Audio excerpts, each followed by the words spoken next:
a capacitar esta temática, ¿no? Que cada vez se nos hace más frecuente. Vamos a empezar con mi persona. Yo soy el doctor Yasmani Vázquez. Vamos a empezar con la exposición de terapia antirretroviral en adultos. ¿Me avisan, por favor, si está compartiendo la presentación?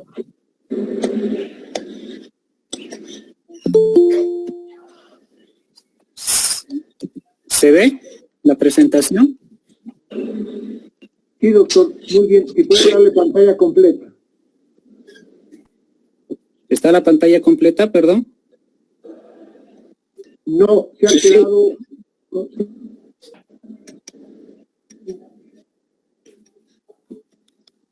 ¿Se ve?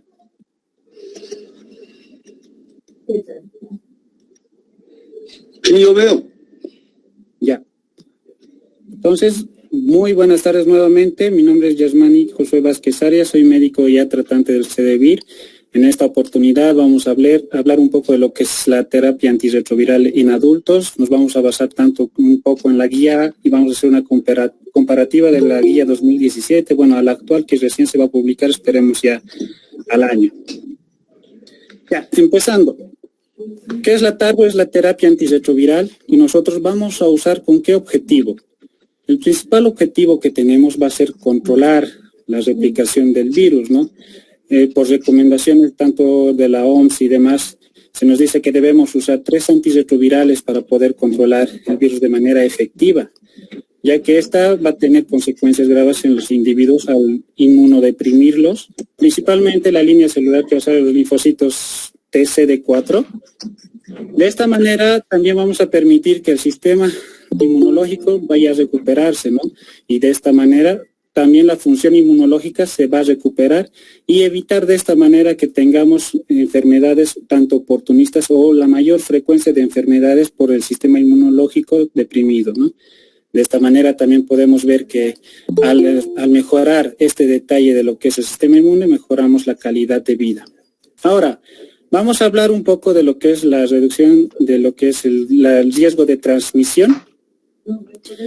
Hay múltiples estudios, en principal 3 grandes que se han realizado desde 2007 al 2016, en los cuales podemos ver lo siguiente, ¿no? Estos estudios nos dicen que en tanto se tenga lo que es una terapia antirretroviral controlada, nosotros, las parejas que son serodiscordantes, en las cuales solo una de las partes tiene el VIH, no va a transmitir de esta manera, así sea con una relación sexual sin preservativo a su pareja. Entonces, este también es el punto en que radica el inicio temprano de la terapia antirretroviral. Ahora, los criterios que tenemos para iniciar la terapia antirretroviral van a ser, primero, tener un diagnóstico confirmado es igual a la indicación de inicio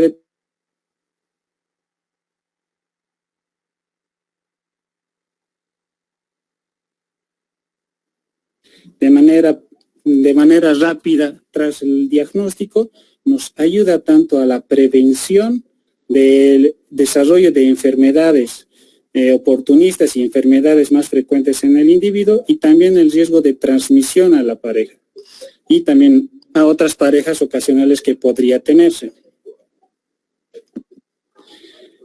Ahora, una vez que nosotros diagnosticamos o confirmamos el caso, debemos trabajar bastante en la aceptación del diagnóstico y también sobre la adherencia a la terapia antirretroviral, esto principalmente por nuestro personal de psicología. Cabe recalcar que este punto en particular es un poco descuidado en nuestros medios y a veces no se le da la importancia que radica, ya que es una parte importante para que el paciente tanto comprenda las consecuencias, tanto que viene a ser del diagnóstico, y también que busque la terapia antirretroviral continua, ¿no? Y de esta manera también podamos prevenir que se tenga un fracaso posterior y demás. Además de esto, tenemos que derivarlo también a los educadores PAR y una red, como se dice, que podrían trabajar de esta manera con nuestros pacientes, previniendo y también dialogando sobre su situación, ya que no hay mejor persona que una persona que ya ha pasado por esta situación para podernos ayudar. Ahora, una vez que tenemos confirmado el caso de infección por VIH, debemos solicitar los exámenes de laboratorio. Entre estos, los principales y los imprescindibles que tenemos para el inicio de lo que es la terapia antirretroviral, tenemos un hemograma completo, glicemia, urea, creatinina, un general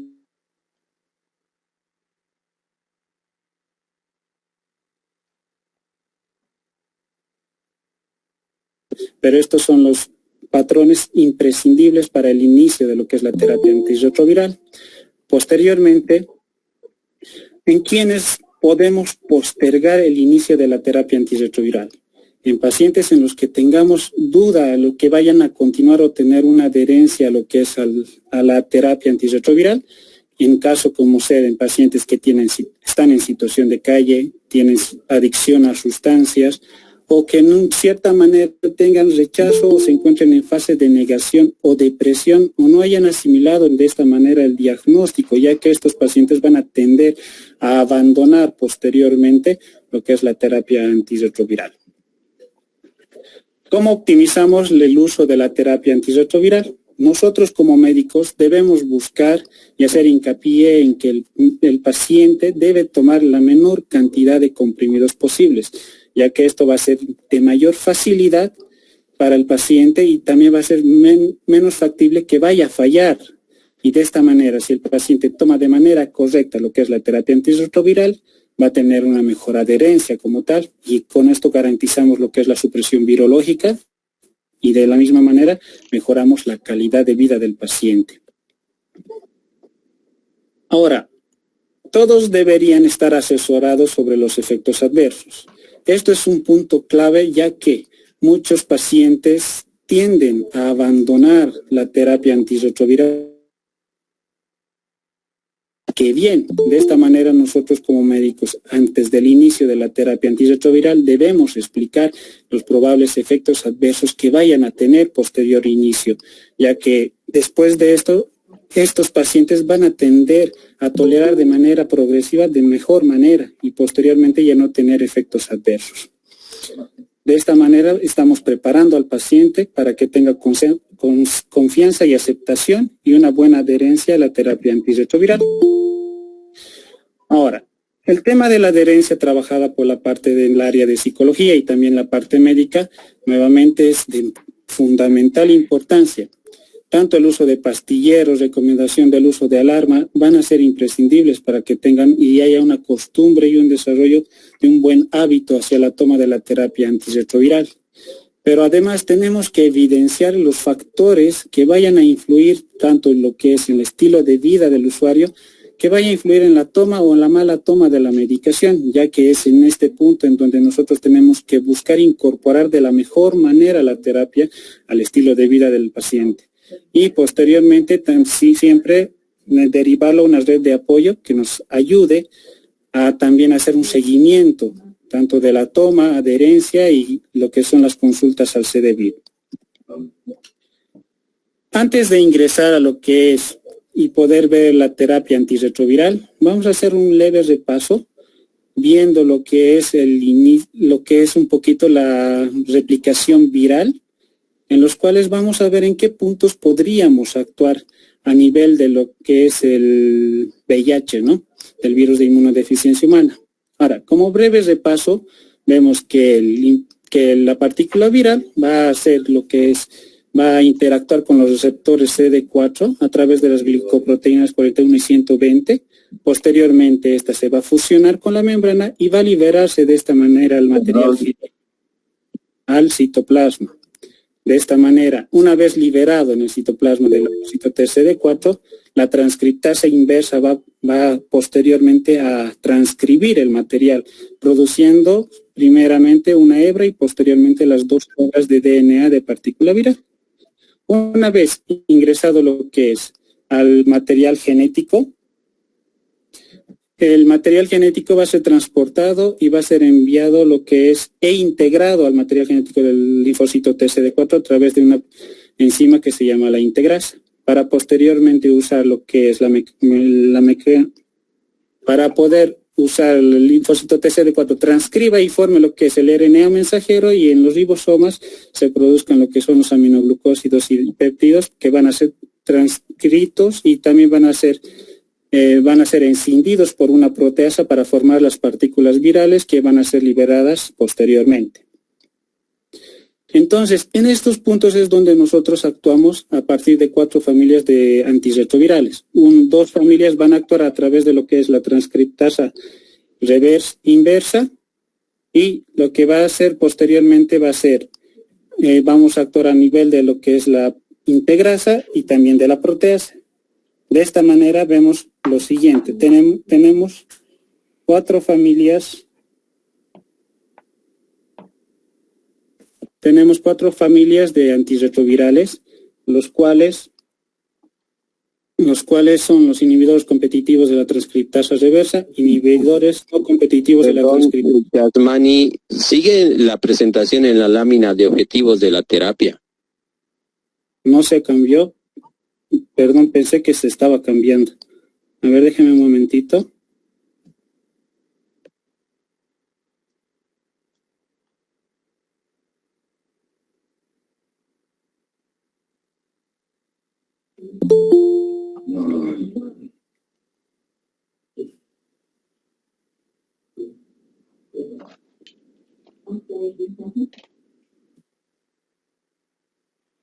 ¿Ahora se ve?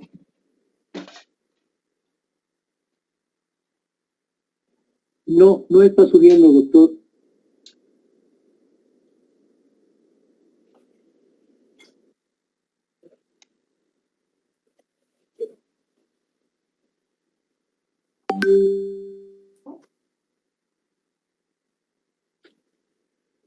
Ahora se puede ver, perdón.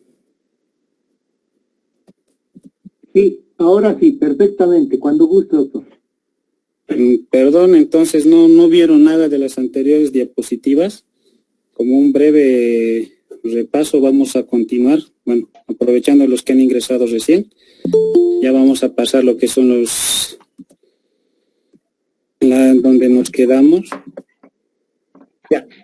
En este punto vamos a repasar nuevamente dónde vamos a actuar. Como dijimos anteriormente, vamos a actuar a lo que es a nivel de la transcriptasa inversa, a nivel de lo que es la integrasa y de la proteasa. A partir de esto tenemos 4 familias principales de antirretrovirales.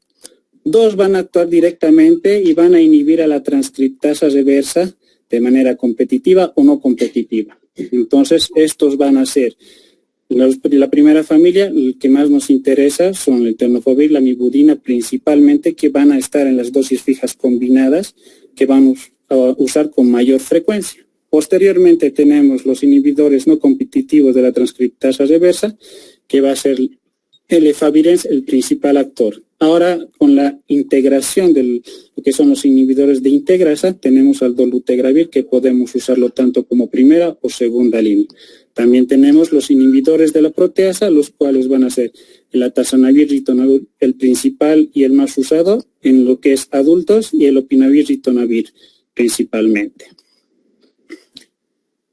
¿Cuál va a ser el esquema de primera línea que vamos a usar? Entonces, el que se prefiere actualmente y en la última guía y la socialización que se va a publicar, esperemos ya al año, tenemos que el más recomendado va a ser la combinación de lo que es el tenofovir, la mibudina y dolutegravir. Este viene en dosis fijas combinadas, el cual va a ser de mejor tolerabilidad para el paciente, ya que no produce grandes efectos adversos como el anterior esquema que se prefería, ¿no? Que es el tenofovir, la mibudina y efavirenz, el famoso TEL, que sí teníamos en cierta manera un cierto grado de efectos adversos que causaban un malestar en nuestros pacientes.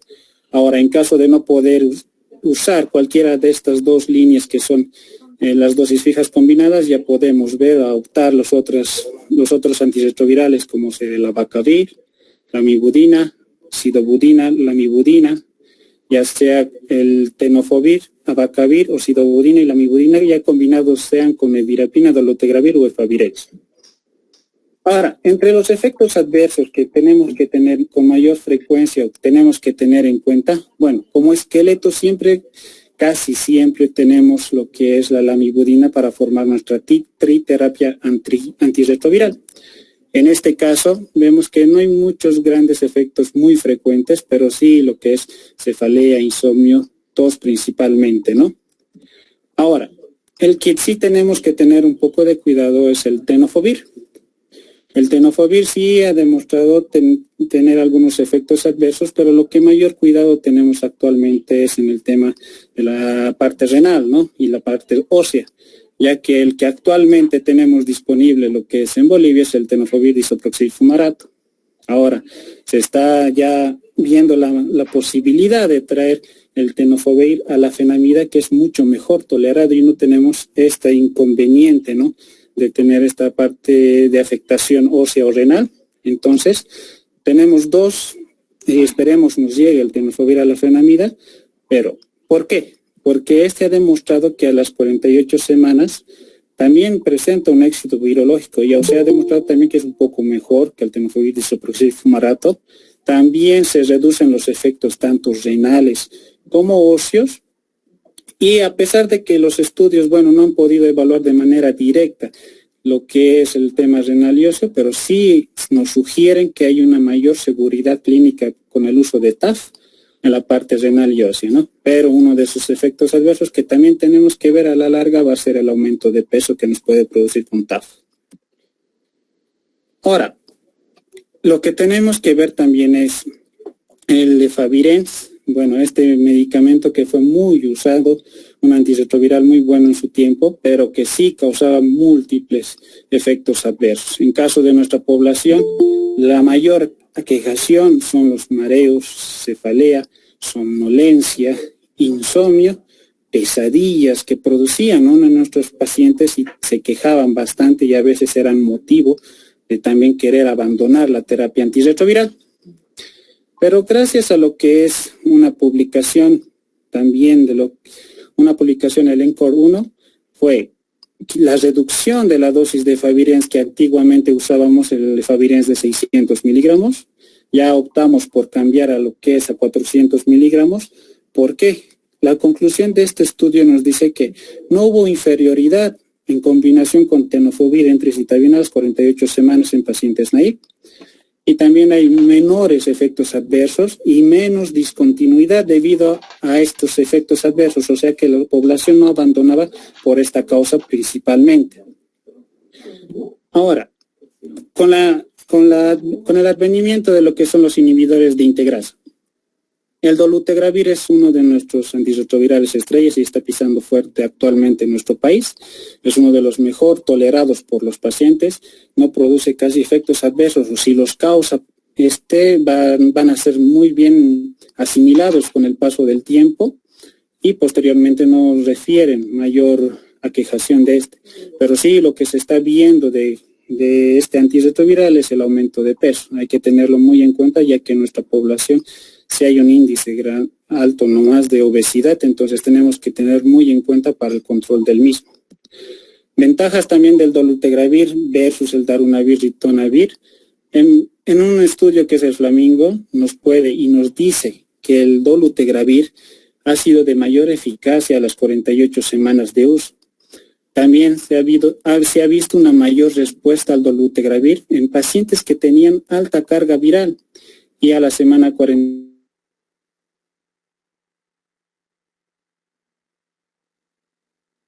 versos, que en ocasiones pueden ser, como se dice, motivo para discontinuar, ¿no?, el antirretroviral. Y tampoco no hubo discontinuación por el tema de eventos renales. Entre otros estudios, el estudio Gemini 1 y Gemini 2, tenemos que son dos estudios que se llevaron al mismo tiempo. En este punto lo que vemos que se valora es la biterapia, ¿no? Aquí así evaluamos lo que es el esquema triterapia con dolutegravir, tenofovir en tricitabina y la combinación de dolutegravir y lamivudina. En este caso, en esta diapositiva podemos evidenciar que el incremento de CD4 ha sido similar en ambas poblaciones, ¿no?, teniendo una curva ya horizontal hasta la semana 96, pero sí vemos que no hay mucha diferencia con el uso de los dos esquemas. Ahora, con el tiempo en el que se logra lo que es la carga viral menor a 40 o indetectable, de la misma manera podemos ver que en todos los participantes, de cierta manera, incluso se ve que hay una mayor porcentaje, ¿no?, que llega con la biterapia, una carga viral indetectable en la semana ya 48. Y también podemos ver el mismo efecto tanto en pacientes que tienen una carga viral tanto menor a 100.000 como mayor a 100.000 copias por ml. Entonces, este estudio nos dice que la eficacia de lo que es la biterapia ha sido no inferior y de similar tolerabilidad a las 48 semanas. Y esta se ha mantenido hasta las 96 semanas. No ha habido tasas de fallo virológico hasta las 96 semanas, mutaciones o resistencia. La seguridad y tolerabilidad han sido comparables entre ambos grupos. Y vemos entonces que con este esquema también podríamos usarlo con mayor seguridad en nuestros pacientes que son enfermos renales, ¿no?, o que tienen alguna dificultad ósea, porque ya estaríamos prescindiendo del uso del tenofovir en sí y usamos el dolutegravir, que es un mejor tolerado por nuestros pacientes. Hasta aquí sería la parte de terapia antirretroviral. El segundo punto a tratar va a ser la profilaxis post-exposición. En este punto tenemos que hablar bastante de lo que es bioseguridad, que es un accidente y cómo clasificamos lo que es un accidente por sangre, y el marco legal que nos va a avalar la profilaxis post-exposición. Primeramente les muestro lo que es un ejemplo, ¿no?, que se ve en muchos centros de salud, hospitales de segundo y tercer nivel, que podrían pasar y tal vez a más de uno lo han logrado evidenciar, ¿no?, en los cuales ya ponemos ahí en la indicación, ojo, medidas de bioseguridad, paciente con VIH, o incluso vemos y evidenciamos que el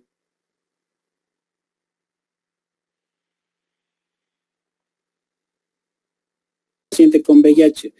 Este punto está mal, ¿no?, porque estamos estigmatizando cada vez más a nuestra población y tenemos que tener muy en cuenta que esto también hace que reduzca la accesibilidad del paciente al sistema público por el tema de discriminación y demás. Entonces, este accionar, por ejemplo, que se ve en pantalla, bueno, está muy mal, ¿no? ¿Por qué? De cierta manera, todos deberíamos usar el material de bioseguridad como tal, pero esto va a ser relacionado al procedimiento que vamos a realizar y no así según al paciente que vayamos a tratar. Entonces, bioseguridad la vamos a definir como un conjunto de medidas preventivas que debe tomar todo el personal de salud que trabaja en salud para evitar contagio o transmisión de infecciones. Esto se ha aumentado más ya con el tema de la pandemia de COVID y ya usamos con mayor frecuencia tanto lo que es el barbijo, guantes y demás, pero de todas maneras sigue habiendo deficiencias o falencias en esto, y una vez que ocurre el accidente recién están arrepintiéndose de por qué no me he puesto el guante y demás. Entonces, nuevamente, el procedimiento que vamos a realizar determina las medidas de bioseguridad que vamos a utilizar, pero no así el diagnóstico. No porque el paciente es VIH positivo vamos a tender a usar doble guante, triple guante, a veces estamos dos, tres barbijos, lentes, o sea, tenemos que solo limitarnos a usar el mismo material de bioseguridad que utilizaríamos en el procedimiento que vamos a realizar, ya sea con un paciente con o sin infección por VIH. Ahora, ¿qué es el riesgo ocupacional? Va a ser la probabilidad que tiene el individuo de sufrir una lesión, enfermedad o muerte como consecuencia de estamos entrando todos los trabajadores de salud o que estamos en contacto con material infectado, ¿no? O vayamos a hacer el desecho de residuos infecciosos y demás. Ahora, ¿qué debemos hacer ante la exposición a sangre, a un pinchazo, como decimos, una cortadura y demás? Porque ya muchos no sabemos qué hacer, qué realizar, cómo debemos actuar y demás. En este punto vemos que primeramente el primer acto que deberíamos hacer es lavar la herida que se ha hecho, que ya sea con agua, solución fisiológica y demás. Si se tiene el jabón, y posteriormente desinfectar con un antiséptico y demás. Ahora, ¿qué hacemos? Decimos, exprimirlo. Otros dicen, exprimirlo, que sangre, hazlo que sangre más. Otros dicen, no, cubrilo. Lo que se debe hacer en este caso es mantenerlo y dejarlo a caída libre, ¿no? En caso de que esté, pero no exprimirlo como tal, porque al exprimirlo aumentamos la hiperemia y también el riesgo de que se vaya a transmitir con mayor facilidad el virus de inmunodeficiencia humana. Lo desinfectamos con un antiséptico y posteriormente a esto se debe declarar el accidente en caso de lo que es nuestra población que está asegurada a lo que son las AFPs. Debemos recabar lo que es el certificado, de riesgo laboral, ¿no? Lo que es para el llenado posterior en el seguro correspondiente, y en caso de que se dé un caso positivo, que espero que a nadie le pase, ya se tenga la indemnización correspondiente. Ya, pero después de toda esta situación y después de la desinfección y demás, lo que tenemos que hacer inmediatamente es iniciar la profilaxis post-exposición. ¿Qué tiempo tenemos para poder iniciar esta profilaxis? Porque ya muchos vienen, ¿no? Y dicen, hace 5 días, hace 4 días me he pinchado y me han dicho que venga por acá. Esto es un error que cometemos en varios centros de salud, y es porque por falta de información, por falta de lo que es el recurso del antirretroviral en nuestras farmacias y demás, que ya debe terminar, y debemos tener todos por lo menos un kit para el inicio temprano del antirretroviral, ya que mientras a mayor o más temprano inicio va a ser de mayor eficacia. Ahora, ¿qué tiempo tenemos? Son 3 días, o sea, 72 horas para poder iniciar la terapia. Dentro de ese margen de tiempo es donde podemos iniciar.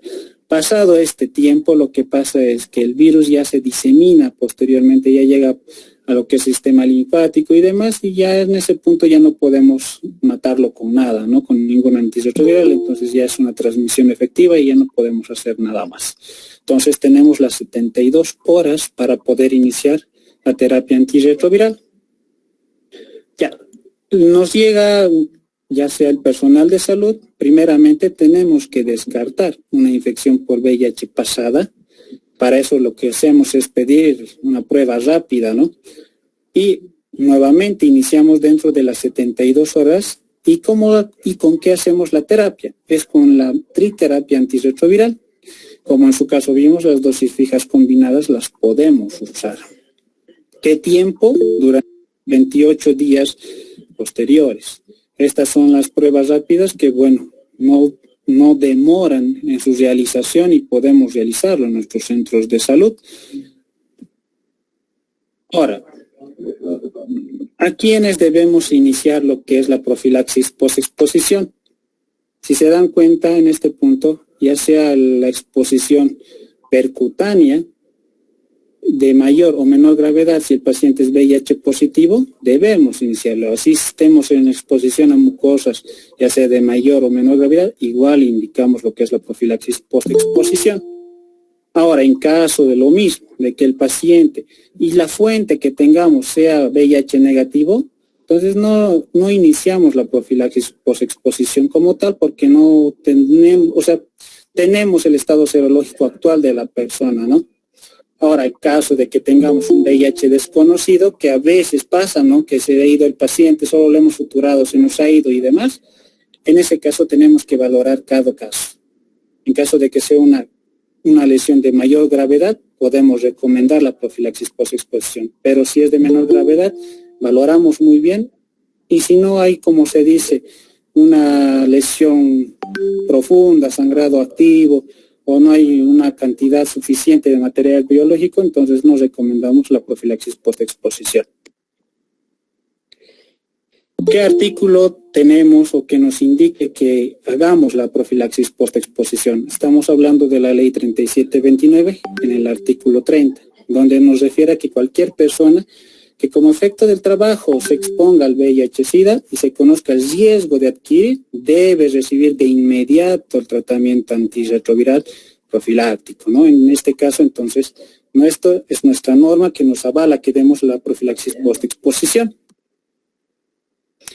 Ahora, para realizar la prueba necesitamos hacer primero contención emocional porque todos tenemos miedo, ¿no? Al inicio y demás a la transmisión por VIH, pero tenemos que contener a nuestro paciente y explicarle todos los riesgos si los tiene. El riesgo por una lesión percutánea es de un 0.3%, o sea, 3 de cada 1000 personas se van a transmitir, o sea, es un riesgo un poco bajo también, pero eso va a ser, y va a depender también si tiene una cantidad abundante de sangre, si la jeringa o la aguja ha estado, dentro de lo que es acceso vascular y demás.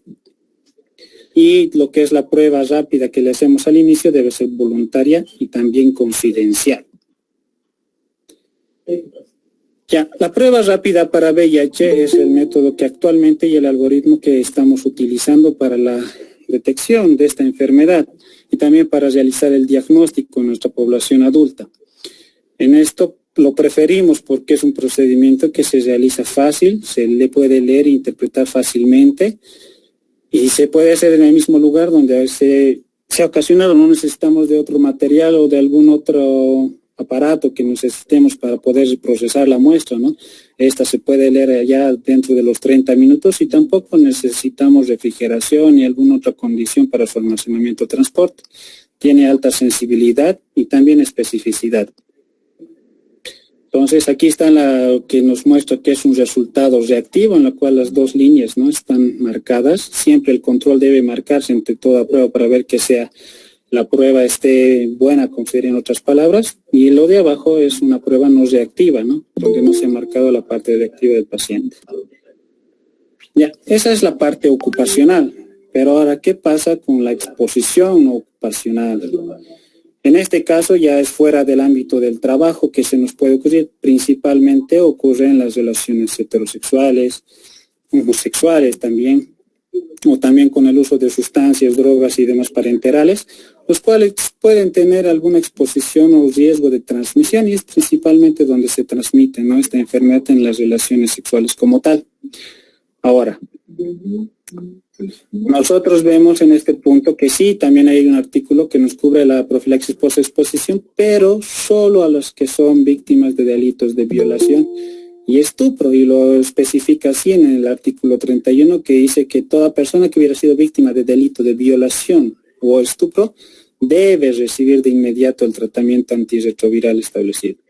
Entonces, es este punto, pero en este punto sí vemos hay un poquito de un sesgo donde no entran las personas que han tenido situaciones de riesgo, como ser una relación homosexual, ¿no?, hombres que tienen sexo con hombres y demás, en los cuales vemos que en esta población sí hay un alto índice de transmisión, pero no hay un acápite en la ley que nos diga que nosotros podamos dar.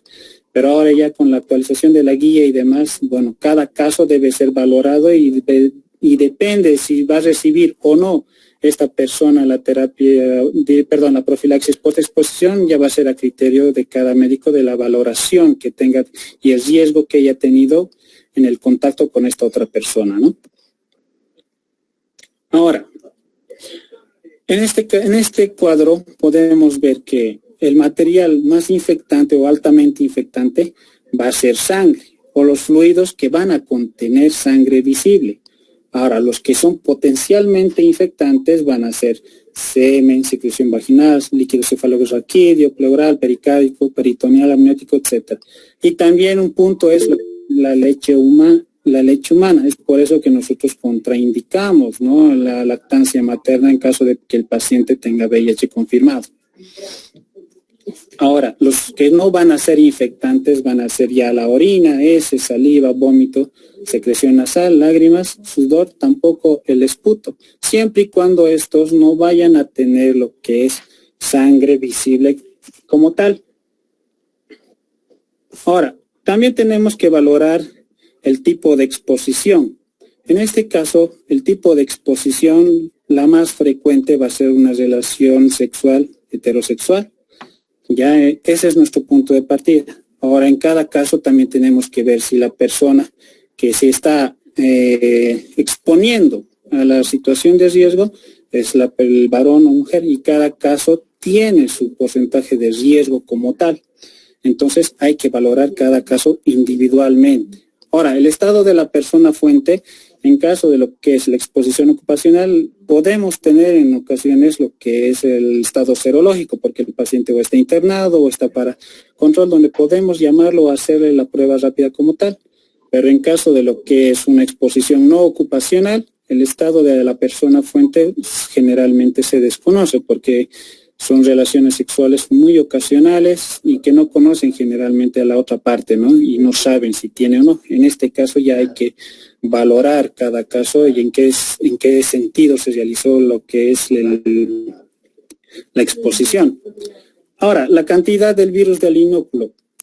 En este caso, si se desconoce que la persona tiene VIH como tal, es importante y bueno también saber si toma terapia antirretroviral. Y si toma la terapia, saber la cantidad de carga viral que vaya a tener este paciente como tal, ya que una carga viral menor a 1500 hace que se reduzca mucho el riesgo de transmisión como tal. Y ahora también va a depender mucho del individuo expuesto. En este caso van a ser situaciones que, como ser ITS, heridas, lesiones que vayan a tener, pueden aumentar el riesgo de transmisión del VIH. Ahora, en este caso, en este cuadro podemos ver en quiénes recomendamos lo que es la profilaxis post-exposición. En caso de que haya fluidos potencialmente infectantes y se produzca lo que es el área expuesta, sea el recto, vagina, ojos o boca, entonces en estos casos recomendamos que se realice la profilaxis post-exposición. Ahora, en caso de que el paciente es VIH desconocido, hay que valorar. Si es un paciente que es un hombre que tiene sexo con otro hombre, que es pasivo, tiene mayor riesgo que uno que es activo. Entonces hay que valorar cada caso y también si se ha utilizado el preservativo como tal. Ahora, en caso, como se dice, en una piel sana o mucosas intactas, independiente del VIH, entonces vemos de no recomendar la profilaxis post-exposición porque el riesgo es casi nulo, ¿no? Ahora, en caso de lo que es besos y demás, siempre y cuando no haya heridas o contacto con sangre, encías sangrantes y demás, tampoco recomendamos la profilaxis post-exposición.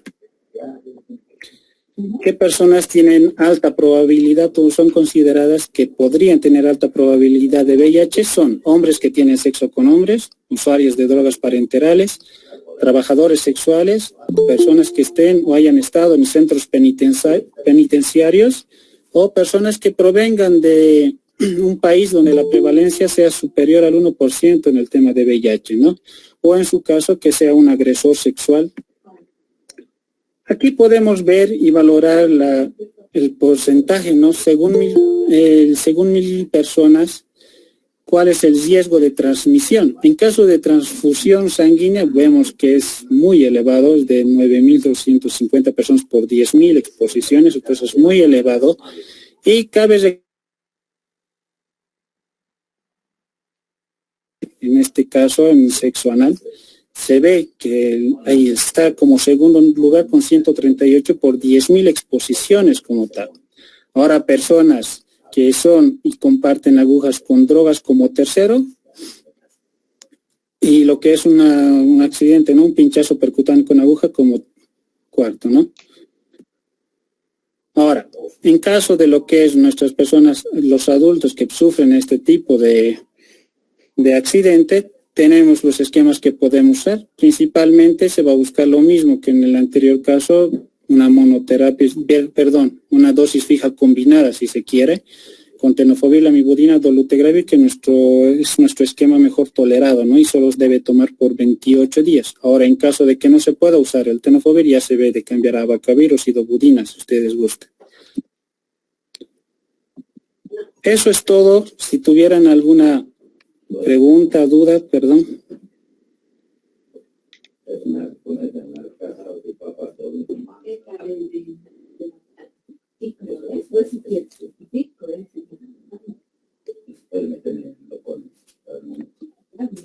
¿Hay alguna pregunta, alguna duda sobre la exposición?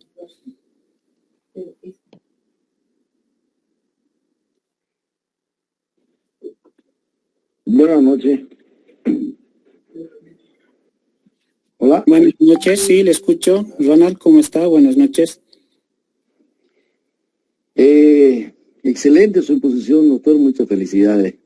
Hablaba de los tratamientos de las preexposiciones.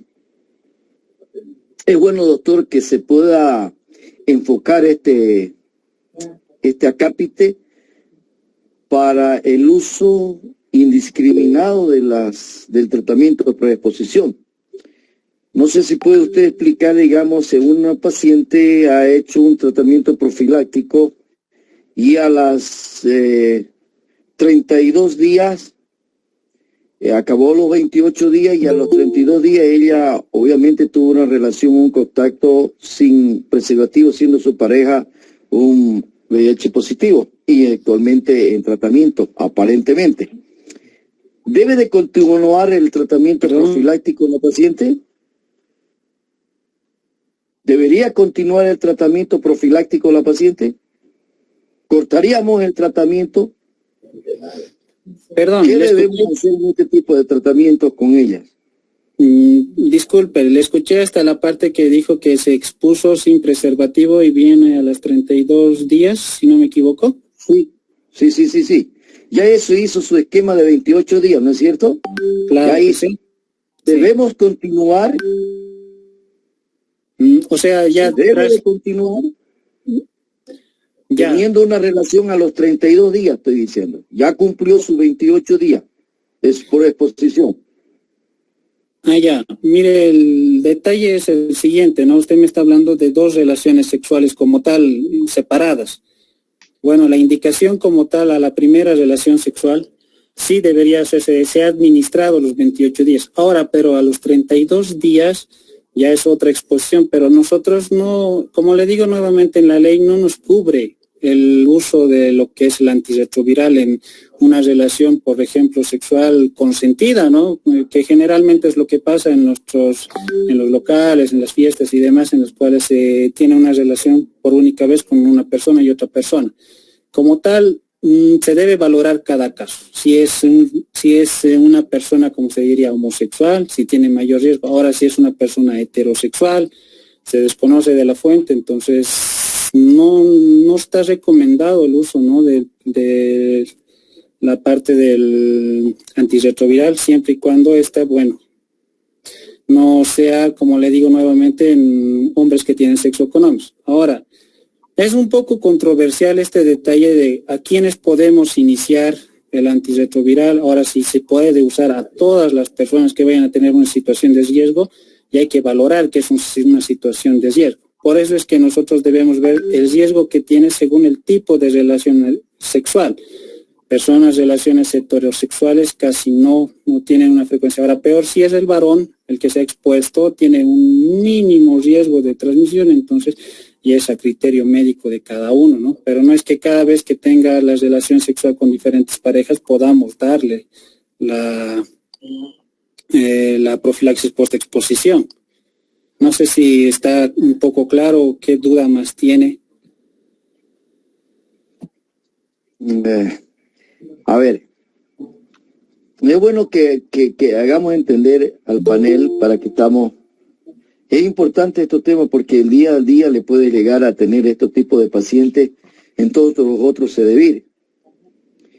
Ella hizo el tratamiento profiláctico de los 28 días, teniendo relaciones sexuales con su pareja. ¿No es cierto? Si su pareja es positivo, ella es negativo, cero positivo. ¿Entienden? Ahora sí. Ahora, a los 32 días o 33 días de haber cumplido ya los 28 días, más 3 días, ya, ella tuvo una relación sexual y sin preservativo, o sea, dio el preservativo, lo que sea, ya.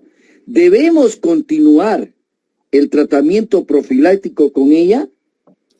Ya, pero la pareja en este caso está con terapia antirretroviral, si no me equivoco.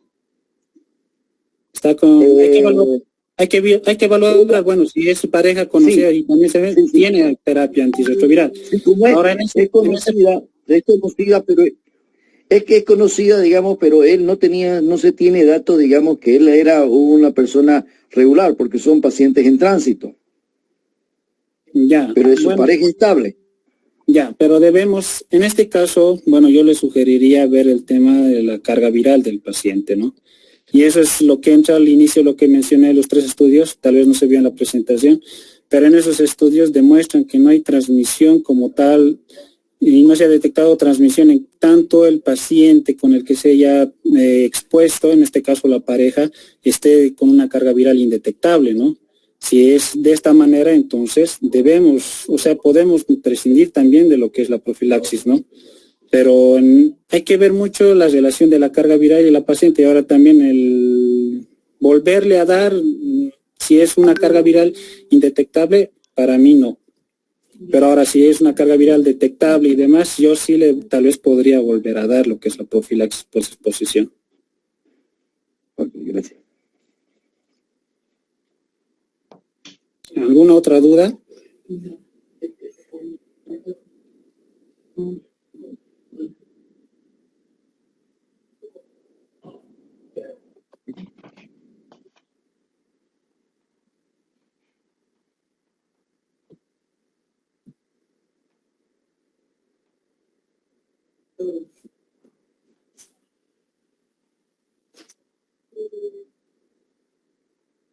Bueno, creo que ya no hay más dudas. No sé si alguien más tiene alguna duda para poder socializar.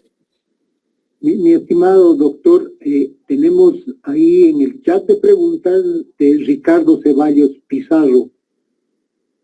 Ah, ya. Bueno, pregunta si hay instrumentos oficiales para registrar este tipo de exposiciones o para bueno, en este caso, en el CDBIR tenemos, ¿no?, un formulario en el cual registramos pero no hay un oficial que esté en todos los centros de salud, no hay como tal, pero sí tenemos el formulario de exposición de riesgo laboral que, como les dije, hay que recabar en las AFPs para que se llene por el seguro que uno disponga, ¿no? Ese sí es, bueno, es normado en las AFPs, pero después como centro de salud desconozco que haya un oficial.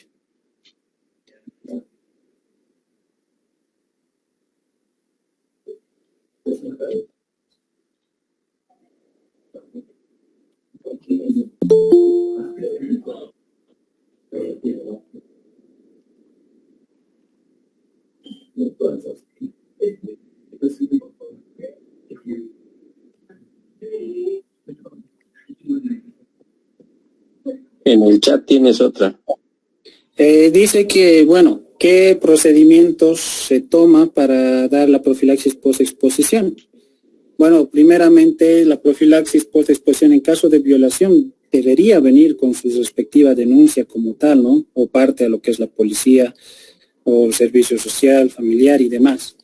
Ahora, en caso de que nosotros estamos hablando solo de la profilaxis post-exposición, lo que debemos hacer es valorar el tiempo en que ha llegado al CDBIR o al centro de salud donde vaya a acudir la paciente, y como tal, si es dentro de las 72 horas primeras, sí le damos la profilaxis post-exposición de manera inmediata, pero primeramente le pedimos lo que son serologías de VIH primeramente para descartar una infección pasada, ¿no? Y posteriormente también le pedimos serologías de hepatitis B, C, RPR. Ahora, después de tener esos resultados, se le da la profilaxis post-exposición, la recomendación y siempre acompañado de lo que es la parte de psicología para tema de contención emocional, también para explicar lo que es la parte de la adherencia y que debe realizar los 28 días de tratamiento y la dieta que debe seguir durante los primeros 15 días para evitar lo que son reacciones alérgicas como tal. E iniciamos la terapia. ¿Con qué? Con las dosis fijas combinadas preferentemente. A esto ya pedimos un control de VIH a lo que es al mes, a los 3 meses y a los 6 meses. En caso de hepatitis B y C podemos pedirle al momento y a los 6 meses. Y valorar, ¿no?, si se puede o se tiene contacto con la parte que ha causado lo que es la violación sexual para ver el estado serológico de esta parte, ¿no? Pero generalmente se desconoce. ¿Alguna otra duda que haya tal vez, o si no he terminado de explicar?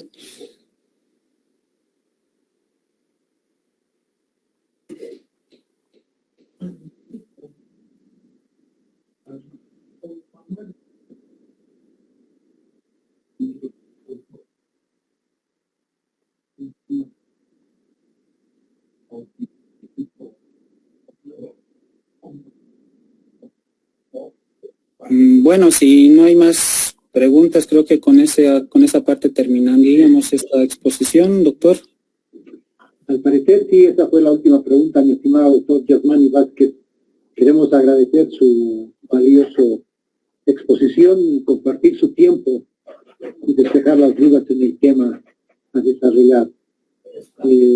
Esperemos tenerlos en otra oportunidad. Mil gracias en nombre de la universidad y bueno, estaremos en contacto.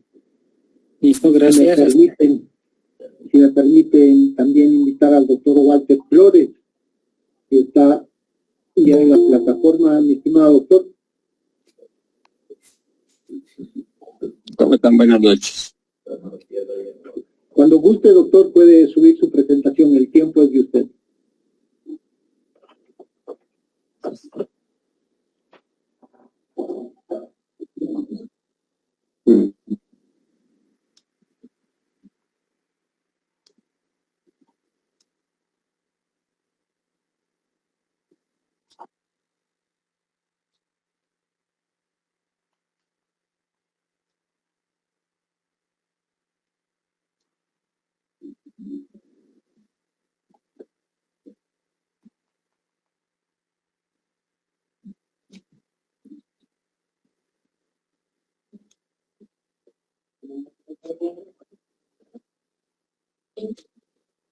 ¿Se ve, no?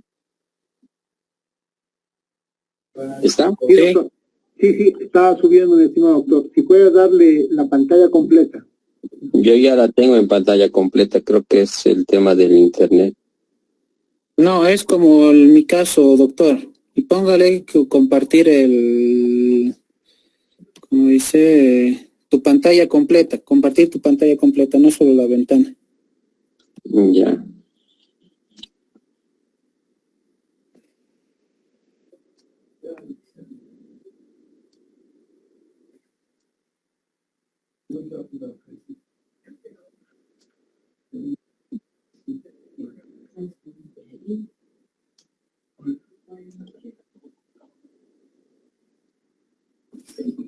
Pero no me sale, en esas jazz no me sale solo la ventana de la sesión.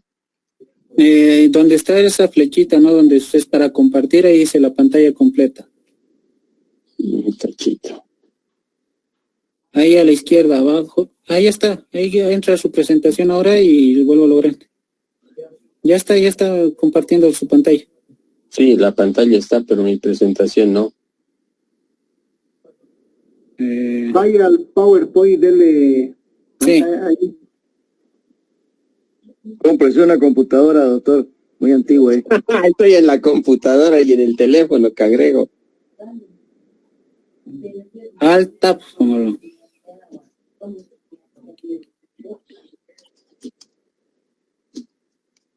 Nada. Presiona el escape, a ver. Ahí está, ahora entra su presentación. Ahora sí. Ahora sí, hágalo grande. A ver, la anterior. Ya. Está, ¿no? Sí. Excelente. Gracias. Entonces, ahora vamos a ver un poquito, mañana van a ver el tema de infecciones oportunistas y seguramente van a hablar ahí bastante de lo que es la coinfección tuberculosis VIH. Conmigo vamos a ver un poco lo que es el tratamiento preventivo para la tuberculosis latente. Esto data de ya bastante tiempo. Desde el año 2011 que tenemos datos de lo que es el tema de coinfección tuberculosis VIH y el tema de tratamiento de tuberculosis latente.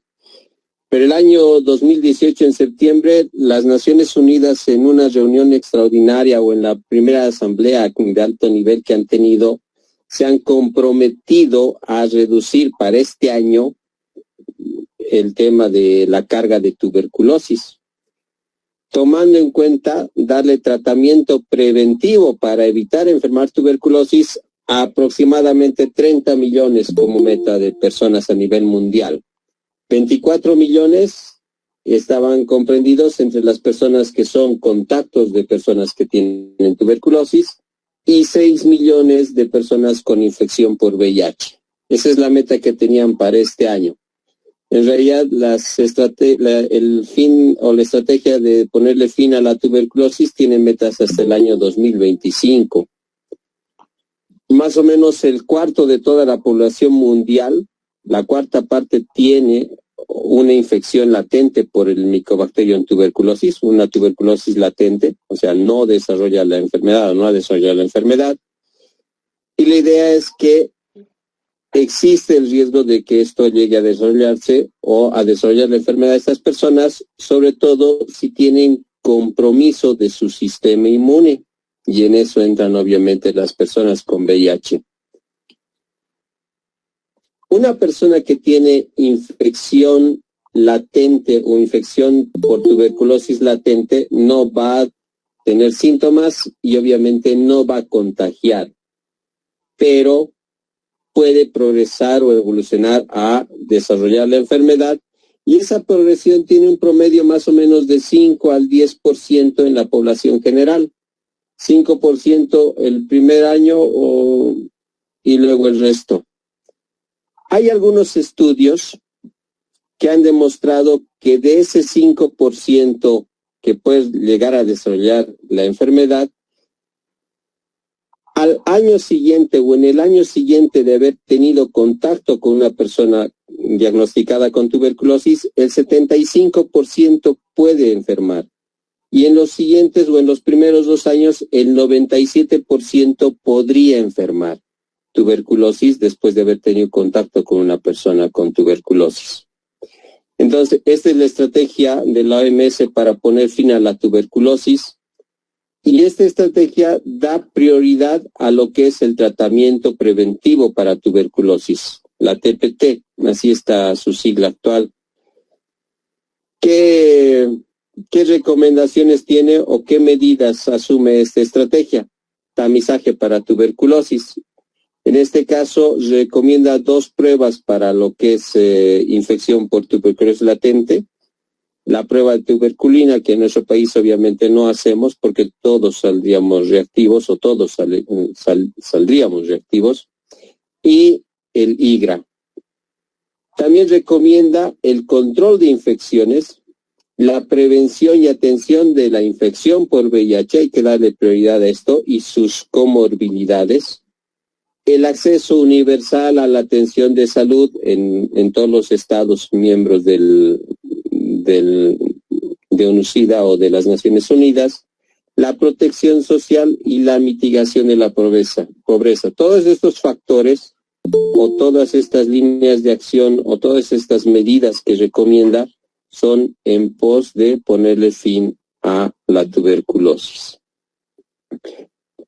No vamos a ver el tema de los indicadores que nos da para el seguimiento, vamos a ver que tiene una meta mundial de por lo menos cubrir el 90% de la población con tratamiento preventivo para tuberculosis hasta el año 2025, incluyendo a personas con infección por VIH y a contactos de hogar de las personas que tienen tuberculosis. O sea, 90% es una meta realmente alta y nos quedan prácticamente 2 años, 3 años y no estamos nosotros como país que hemos avanzado en eso. Según las recomendaciones de la Organización Mundial de la Salud, hay grupos de población meta para acceder o que deban realizar terapia o tratamiento preventivo para tuberculosis. En estos grupos, los primeros que entran son los adultos y adolescentes con infección por VIH, porque son los que mayor riesgo tienen para enfermar tuberculosis o desarrollar tuberculosis activa, incluyendo aquellas personas que reciben terapia antirretroviral. Se debe incluir embarazadas que tengan VIH y se debe incluir, y esto ya lo hacemos obviamente en el país, aquellas personas que hayan enfermado tuberculosis. Y como lo hacemos en la norma nacional igual, no se toma en cuenta el grado de inmunodepresión. En este sentido, si tiene infección por VIH, todas las personas deberían hacer tratamiento preventivo para tuberculosis. En estas recomendaciones también cita como un grupo de población meta a los lactantes menores de 12 meses o menores de 1 año que tengan diagnóstico confirmado de infección por VIH, que sean contacto de una persona con tuberculosis, pero que no tengan enfermedad activa. También habla de niños de más de 1 año de edad con diagnóstico confirmado de infección por VIH, que no tengan enfermedad activa, y vamos a ver después cómo se hace el descarte de tuberculosis en nuestro país. Y más aún, esta población sí vive en un entorno con elevada carga o alta prevalencia o incidencia de tuberculosis, independientemente de que sean contactos directos o no de personas con tuberculosis. Hemos visto en el grupo anterior que en los menores de 1 año es un factor es que sean contacto de una persona con tuberculosis. Los mayores de 1 año no influye que sean contacto de una persona con tuberculosis. Todos los niños con infección por VIH que hayan finalizado un tratamiento para tuberculosis, igual que en los adultos sucede esto. En nuestro medio no tenemos a nivel local casuística de niños con tuberculosis o VIH que hayan enfermado tuberculosis. Los niños menores de 5 años que sean contacto de personas con tuberculosis pulmonar confirmada y que no tengan tuberculosis activa, esto ya dejando de lado el diagnóstico de VIH. O sea, además de las personas con VIH, todo menor de 5 años que sea contacto de una persona con tuberculosis activa debe realizar terapia o tratamiento preventivo para tuberculosis. Niños mayores de 5 años, adolescentes y adultos que sean contactos de personas con diagnóstico confirmado de tuberculosis pulmonar, que es la que obviamente se puede contagiar, y en los cuales se descarte tuberculosis activa, deben realizar tratamiento preventivo. Personas que están realizando algún tratamiento para cáncer, personas en diálisis, las que se preparan para recibir trasplantes de órganos, las personas con enfermedad pulmonar como la silicosis, todas estas que tienen algún factor de inmunodepresión deben realizar tratamiento preventivo para tuberculosis, siempre con la idea de descartar tuberculosis activa en ellas. También considera en otro grupo a las personas privadas de libertad, nos considera a nosotros como personal de salud, considera que deberíamos tomar muy en cuenta a personas migrantes de países que llegan, a personas migrantes que llegan de algún país con alta carga de tuberculosis o con una elevada prevalencia de tuberculosis, a las personas en situación de calle o personas sin hogar y a los que consumen drogas. Todas estas poblaciones deben ser consideradas, además de las personas con VIH, para recibir o realizar tratamiento preventivo para tuberculosis.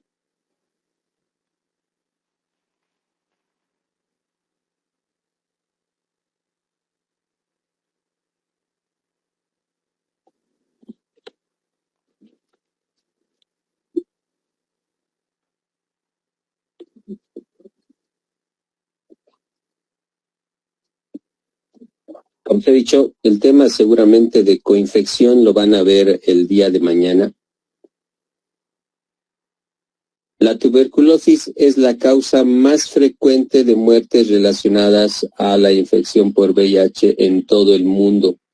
Aún que hayamos mejorado mucho el acceso a nivel mundial a terapia, porque como han visto el día de ayer con el doctor Gómez, las metas para lo que es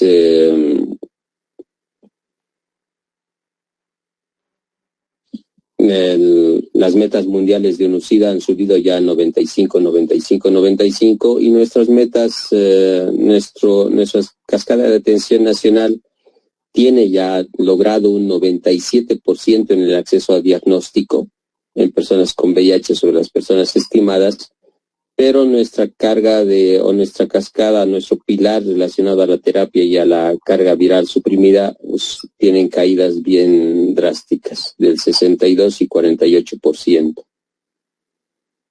La tuberculosis está considerada en relación al VIH como una de las enfermedades con mayor carga de mortalidad y morbilidad. De hecho, se estima que casi un tercio de las personas con VIH fallecen a razón o a raíz de enfermar tuberculosis. Si una persona que no tiene VIH puede reactivar o puede desarrollar la enfermedad en un 5 a 10%, la persona con VIH va a tener un mayor riesgo, 10% en el primer año de haber tenido contacto posiblemente con una persona y más de un 30% en el resto de su vida. En la experiencia que tenemos en atención de pacientes con VIH, tenemos pacientes que enferman tuberculosis y tenemos pacientes que han enfermado tuberculosis ya más de una oportunidad. Entre los riesgos para tuberculosis activa, fíjense, el síndrome de inmunodeficiencia adquirida, la fase final de la infección por VIH, está con una carga realmente elevada y solamente el hecho de tener infección por VIH también tiene una carga elevada. Ahí tienen los pacientes con trasplante, los pacientes o las personas que tienen silicosis, las personas con enfermedad renal, las personas con cáncer. Aunque aquí cita que las personas con diabetes tienen una carga relativamente importante de desarrollar tuberculosis o de enfermar tuberculosis, y ahora a toda persona con diagnóstico de tuberculosis se le descarta también la posibilidad de que tenga diabetes. Las personas con diabetes no están consideradas para realizar tratamiento preventivo para tuberculosis. ¿Cuáles son las opciones que recomienda la Organización Mundial de la Salud para hacer el tratamiento preventivo? Tiene 3 esquemas de recomendación firme con una alta certeza de la recomendación. Una de esas es la que nosotros usamos, isoniazida durante 6 a 9 meses, pura. La otra es una asociación de rifapentina más isoniazida durante 3 meses. La isoniazida es una dosis diaria, igual que el tratamiento para TB, exceptuando los domingos, de lunes a sábado. La rifapentina más isoniazida durante 3 meses es una dosis semanal durante 12 semanas, 3 meses. Y la isoniazida más rifampicina durante 3 meses es una dosis diaria. Tiene otra recomendación condicional con una baja certeza de la recomendación en relación al efecto protector de rifapentina más isoniazida durante 1 mes de administración diaria y rifampicina sola pura durante 4 meses de administración diaria. Actualmente nosotros usamos en el país 2 esquemas, isoniazida durante 6 meses y también usamos isoniazida más rifampicina durante 3 meses, que son las que tienen recomendación fuerte de que tienen buen efecto.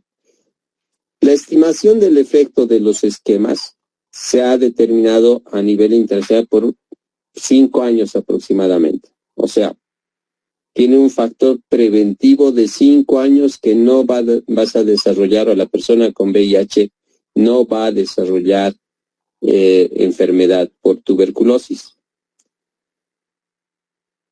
Nuestro país ha adoptado cada 2 años hacer este tipo de terapia preventiva o tratamiento preventivo. ¿Qué necesitamos para hacer tratamiento preventivo o la terapia preventiva?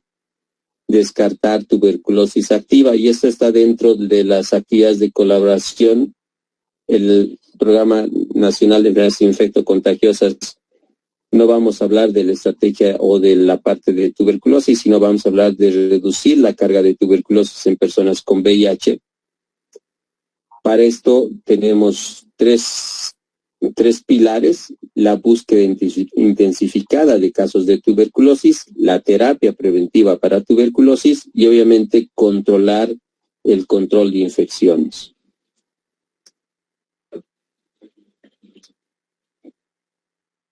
El hecho de que una persona con VIH inicie terapia antirretroviral, cumpla la terapia antirretroviral, tenga buena adherencia, logre carga viral indetectable, ya le provee o ya le da un factor preventivo a no desarrollar tuberculosis u otras infecciones oportunistas. No es independiente de la inmunosupresión. Obviamente, la terapia va a tener un factor preventivo mientras más elevado sea el valor de CD4. Mientras más bajo es el valor de CD4, la persona, si se expone a agentes patógenos, va a desarrollar algún tipo de enfermedad. Pero mientras va recuperando el sistema inmune y cumple su terapia, tiene mayor factor preventivo si está en terapia antirretroviral. De hecho, en la casuística o en la relación de casos de tuberculosis en relación a meses de terapia antirretroviral, mientras más tiempo se mantenga una persona en terapia antirretroviral y logre mejor respuesta inmunológica, va a tener menos riesgo de enfermar tuberculosis y otras infecciones oportunistas. Aquí podemos ver más allá de que ayer han visto con el doctor Gómez y hoy con Yasmani, de que indetectable es igual a intransmisible. Podemos ver que este estudio también ha demostrado que se disminuía en 41% la posibilidad de eventos clínicos relacionados a VIH, incluida la tuberculosis extrapulmonar. O sea, realmente una reducción en la presentación de infecciones oportunistas en una persona que tenía acceso a terapia antirretroviral y cumplía la misma a cabalidad. ¿Cuáles son los principios para hacer esto? Obviamente, evitar la reactivación de una infección por tuberculosis latente, pero para poder acceder a terapia preventiva para tuberculosis, lo primero que es necesario es el descarte de tuberculosis activa. La OMS en la última recomendación cita el tamizaje para tuberculosis activa, como les he dicho, con la prueba de tuberculina y el IGRA, cita el descarte clínico y cita actualmente también una radiografía de tórax. Son 3 requisitos que pone la OMS para hacer descarte de tuberculosis activa. Nosotros en las personas con VIH hacemos solamente el descarte clínico de tuberculosis. En cada consulta lo vamos a ver, preguntamos si la persona tiene tos en los últimos 30 días, no importa si ha sido tos de 1 día, 2 días o 3 días, descartamos o preguntamos si ha tenido fiebre, si ha tenido sudoración nocturna y descartamos una pérdida de peso superior al 10% del peso corporal en los últimos 30 días. Este descarte clínico tiene una sensibilidad relativamente alta, aunque no es muy específica, pero la sensibilidad es buena. Entonces, si hablamos de que la persona no tiene tos, no tiene fiebre, no hay sudoración nocturna y no ha habido una pérdida de peso considerable o importante, esta persona tiene muy baja probabilidad de tener o estar con una TB activa. Por lo tanto, es una persona que va a poder hacer o va a poder acceder a terapia preventiva para tuberculosis. Nosotros tenemos normado descartar la tuberculosis en cada consulta clínica. Entonces, en la hoja de evolución, que es lo que están viendo en la pantalla, la hoja de evolución que nosotros usamos en cada consulta por terapia para los pacientes, después de llenar el nombre o el código del usuario, poner la fecha y el motivo y antes del motivo de consulta, a lo que nos dedicamos es a descartar tuberculosis activa en todos los usuarios. Lo segundo que hacemos en la consulta. No hay tos, no hay fiebre, no hay sudoración por la noche, no hay pérdida de peso, entonces no hay tuberculosis activa. Si hubiera uno de estos, obviamente no es un descarte adecuado y lo que se hace es una búsqueda intensificada de tuberculosis. En ausencia de los 4 síntomas, existe hasta un 97% de probabilidades de que no esté con tuberculosis activa. Y eso es lo que tenemos que evitar. Entonces, este paciente o estos usuarios son los candidatos a realizar terapia o tratamiento preventivo para TB. Este Este es un estudio, el más antiguo que hay, el primer, creo que uno de los primeros que se ha hecho, que tenía 11.290 pacientes en observación. En ello se ha visto que realmente darle tratamiento preventivo en esos momentos era solamente la isoniazida la indicada, reducía en mucho la carga de tuberculosis en las personas con VIH. Si se fijan, la primera columna que dice no terapia preventiva ni antirretrovirales y tenía tenía 2.301 pacientes, tenía 124 pacientes que habían enfermado tuberculosis. En aquellos pacientes que no habían recibido tratamiento aún y estaban recibiendo terapia preventiva con isoniazida, solamente había una carga de 12 pacientes diagnosticados con tuberculosis activa. En aquellos que habían recibido terapia preventiva con isoniazida antes incluso de recibir la terapia antirretroviral, que teníamos 682 pacientes en este grupo, solo 6 habían enfermado tuberculosis. Estos otros pacientes, y esta es una carga importante, 3.832, tenían 129 pacientes con tuberculosis. Los que han recibido terapia antirretroviral y además al mismo tiempo terapia preventiva con isoniazida, de 558, solo 8 habían enfermado tuberculosis, y aquellos que habían realizado terapia preventiva con isoniazida después de los antirretrovirales, después de haber iniciado terapia antirretroviral, en ese grupo de 2.713 pacientes, solo 16 habían enfermado tuberculosis.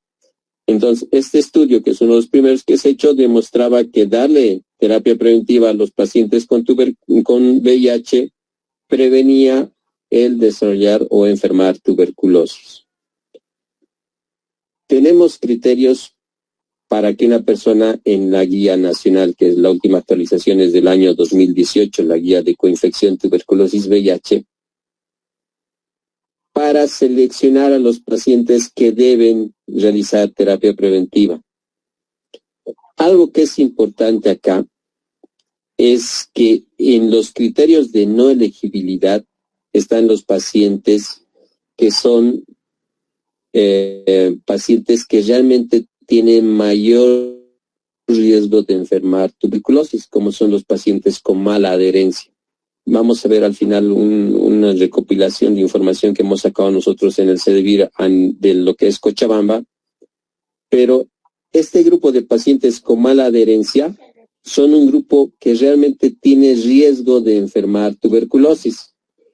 No se da terapia preventiva a pacientes que hayan hecho tratamiento para tuberculosis multidrogo resistente.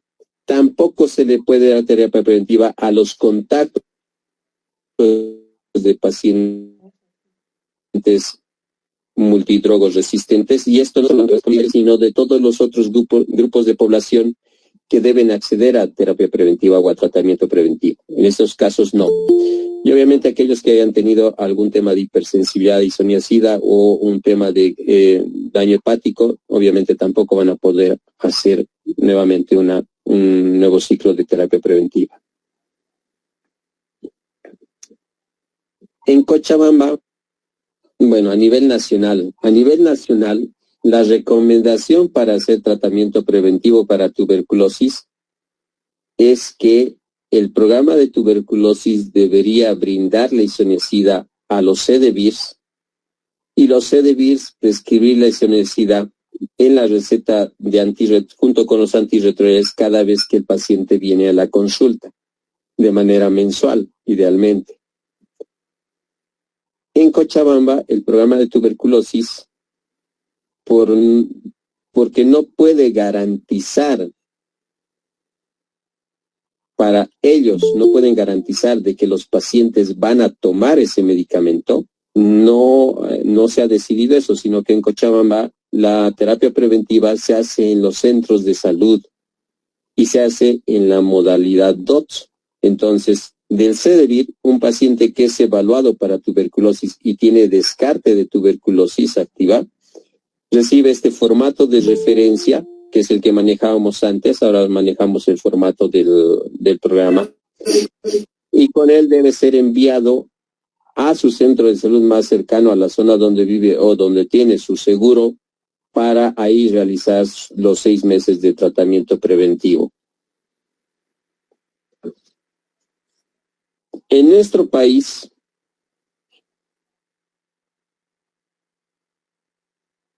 queremos, ya les he dicho, 2 esquemas preventivos de tratamiento preventivo. Para personas con VIH solo usamos el esquema basado en isoniazida actualmente, que es de 6 meses, y no usamos de entrada el esquema de isoniazida rifampicina por la interacción que tiene con los antirretrovirales, porque debido a la afinidad por el citocromo P421 evita o disminuye la concentración plasmática de medicamentos como el dolutegravir, que es el medicamento de elección para iniciar terapia actualmente, inhibidores de proteasa como el atazanavir, ritonavir o lopinavir, ritonavir, lo cual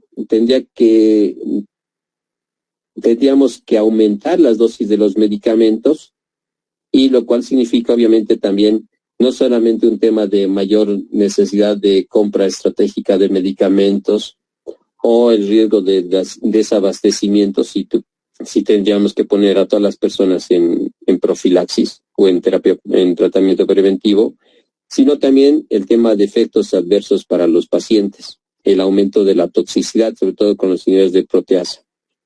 Entonces, para personas con VIH solo está indicado actualmente en tratamiento preventivo la isoniazida durante 6 meses. En toda consulta por terapia antirretroviral que los pacientes vienen al CDVIR o a los centros desconcentrados y están realizando su tratamiento preventivo, igual se debe realizar la evaluación para descarte de tuberculosis activa. Se debe evaluar la adherencia tanto a la terapia antirretroviral como al tratamiento preventivo para tuberculosis, y se debe verificar que no exista toxicidad por el medicamento. Hay varios pacientes que en los controles de laboratorio que hacemos, sobre todo de función hepática, tienen una interesante alteración de la función hepática de las transaminasas, y en 2 casos, por lo menos este año, hemos suspendido la terapia preventiva o el tratamiento preventivo para tuberculosis. Ya les he dicho, la norma nacional en nuestro país dice que el tratamiento preventivo para tuberculosis se debe realizar cada 2 años y se inicia en 2 años el día siguiente o la fecha siguiente a la que ha concluido este año o el presente tratamiento preventivo. Si hablamos de coinfección tuberculosis VIH, independientemente del valor de CD4, también es importante que las personas con coinfección tuberculosis VIH hagan tratamiento preventivo para Pneumocystis jirovecii. Toda persona con VIH con un valor de recuento de células CD4 menor a 200 debe realizar tratamiento preventivo para esta neumonía, que es grave. La idea es evitar o prevenir que suceda. La profilaxis se realiza con cotrimoxazol forte, un comprimido cada 24 horas, todos los días, hasta que el valor de CD4 se eleve arriba de 200, tengamos un resultado, y hay que entender que eso lo controlamos cada 6 meses. Y en el caso de las personas con coinfección tuberculosis VIH, hasta que concluya el tratamiento, si es que tiene un valor de CD4 arriba de 200, hasta que concluya el tratamiento para tuberculosis. El día siguiente que inicia su tratamiento preventivo ya no necesita tomar la profilaxis con cotrimoxazol. Está demostrado que la profilaxis con cotrimoxazol es bien tolerada y no solo previene la neumonía para Pneumocystis jirovecii, sino también nos va a ayudar a prevenir Isospora belli, que es una infección oportunista también en personas con infección avanzada y recuento de células CD4 muy bajo. Infecciones por Staphylococcus aureus, Haemophilus, Legionella, Salmonella, Neumococo, e incluso nos ayuda a prevenir el tema de malaria. En lo que es el seguimiento de las personas con VIH en el CDVIR y los centros desconcentrados, nosotros hacemos una consulta mensual a todos los usuarios con diagnóstico reciente y que recién inician terapia antirretroviral. Ahí vemos un descarte de patología o motivo de consulta que tengan algún problema de salud. Vemos el cumplimiento de su medicamento, la tolerabilidad que tienen para la terapia antirretroviral. Hay que recordar, como les ha dicho Yasmani hoy y el doctor Gómez ayer, de que el esquema que manejamos es bastante muy bien tolerado. No hay mucho efecto adverso con el esquema con dolutegravir. Hay que tratar riesgo de otras infecciones de transmisión sexual, hábitos tóxicos como el consumo de cigarro o el consumo de alcohol.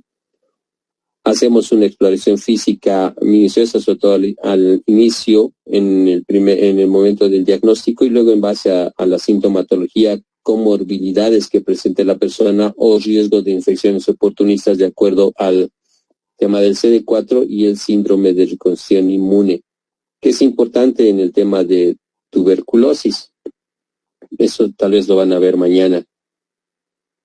Después de los primeros 6 meses, si el paciente logra carga viral indetectable, la consulta va a ser cada 2 meses si el paciente es adherente. En el caso de los exámenes de laboratorio, ya les han indicado, pero es importante recalcar que el único examen que se realiza cada 6 meses es la carga viral. El CD4 se puede realizar cada 6 meses a 12 meses, cada 6 si el valor es inferior a 200 células por ml y cada 12 meses si el valor es superior a 200 células por ml. Les ha indicado Yasmani cuáles son los exámenes que son requisitos para iniciar la terapia. Ese control de exámenes generales se hace siempre a los 6 meses de haber iniciado la terapia y luego cada 12 meses si es que no hay alteración en los resultados que nos traen los pacientes. Y en cada consulta que viene el paciente por terapia, sí o sí hay que hacer una evaluación y un descarte de tuberculosis activa. Si el paciente está en el tiempo para volver a hacer la terapia o el tratamiento preventivo o no iniciado y descartamos tuberculosis activa, obviamente debe ser referido a los centros de salud, va a tener su tratamiento preventivo por 6 meses y lo va a realizar a partir de ahí cada 2 años.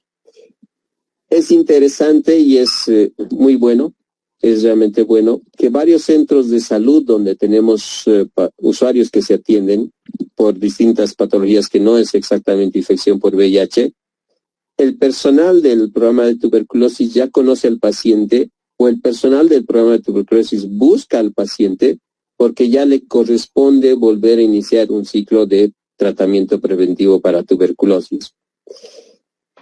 Así como ese ejemplo, deberíamos absorber en el sistema de salud todo lo que es la atención para personas con VIH y no estar centralizada o concentrada en lo que son los CDVIRs. Si no hay un descarte de tuberculosis activa, si el paciente tiene tos, sobre todo tos, o tiene algún otro síntoma que nos haga sospechar de TB o de que tiene tuberculosis pulmonar o extrapulmonar, si es pulmonar, este paciente le solicitamos el examen de GeneXpert y el cultivo para Mycobacterium. Estos le encaminamos hacia la Escuela Técnica de Salud. Y si el paciente se diagnostica, bueno, hará 6 meses de tratamiento y al día siguiente hará o iniciará su tratamiento preventivo. Cuando no es pulmonar, cuando sospechamos de una tuberculosis extrapulmonar, el paciente es referido al tercer nivel para valoración y búsqueda intensificada de tuberculosis por infectología. Estos pacientes que son diagnosticados con coinfección hacen una consulta regular por su terapia, les hacemos un control de efectos adversos, realizamos la prescripción del cotrimoxazol independientemente del valor de células CD4 y obviamente al terminar su tratamiento para TB deben iniciar su tratamiento preventivo. Esta revisión la hemos hecho el año pasado.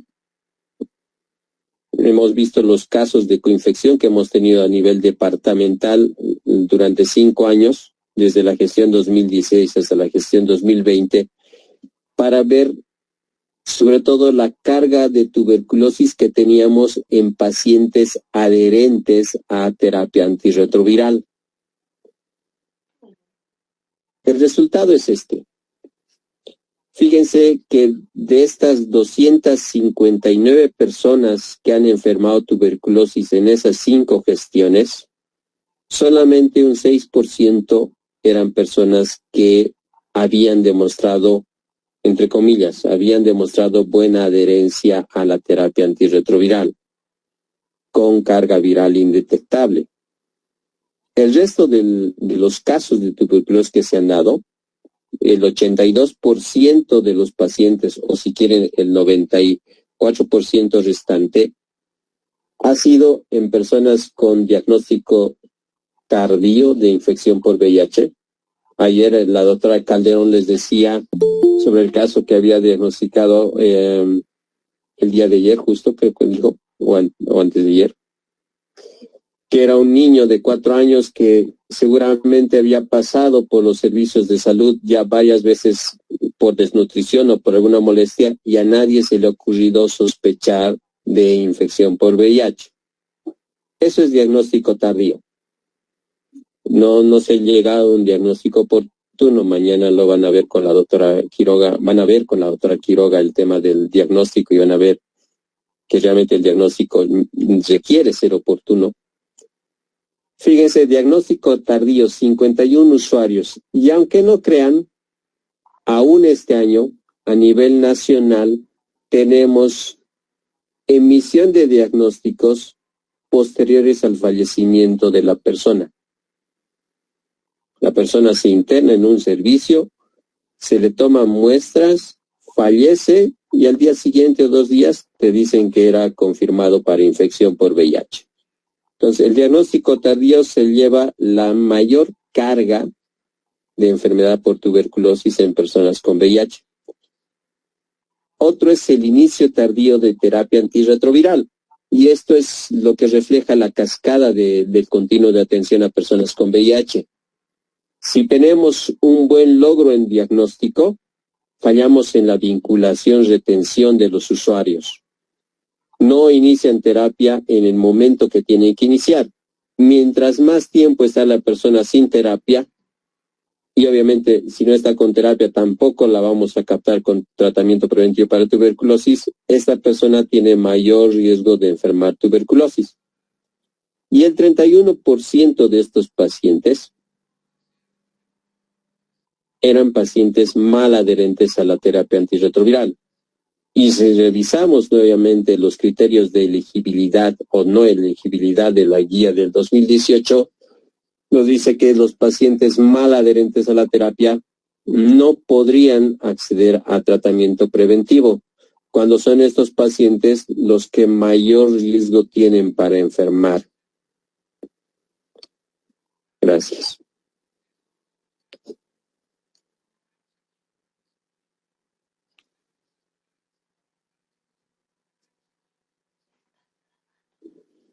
Si hay alguna pregunta.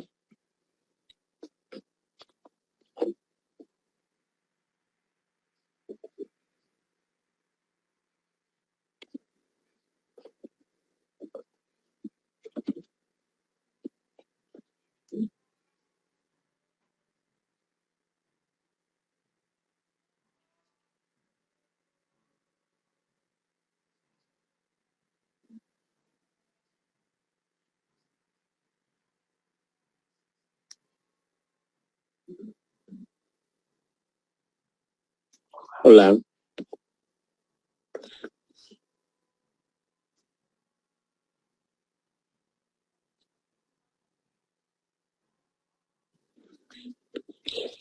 En Cochabamba, a nivel nacional, la quimioprofilaxis o la terapia, el tratamiento preventivo para tuberculosis son 6 meses de isoniazida, 300 miligramos día y de lunes a sábado. La OMS tiene la recomendación de que pueda ser 6 o 9 meses. De hecho, cuando nosotros hemos iniciado el año 2014, la recomendación nacional decía 9 meses. En la revisión en la guía revisada del 2018 se ha bajado a 6 meses.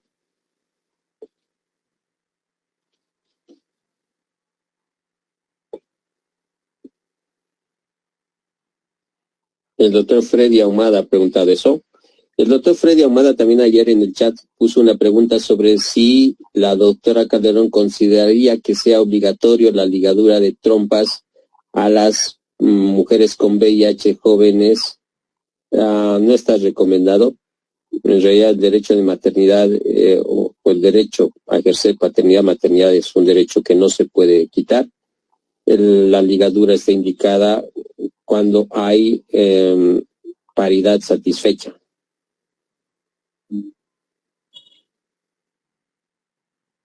¿Alguna otra pregunta?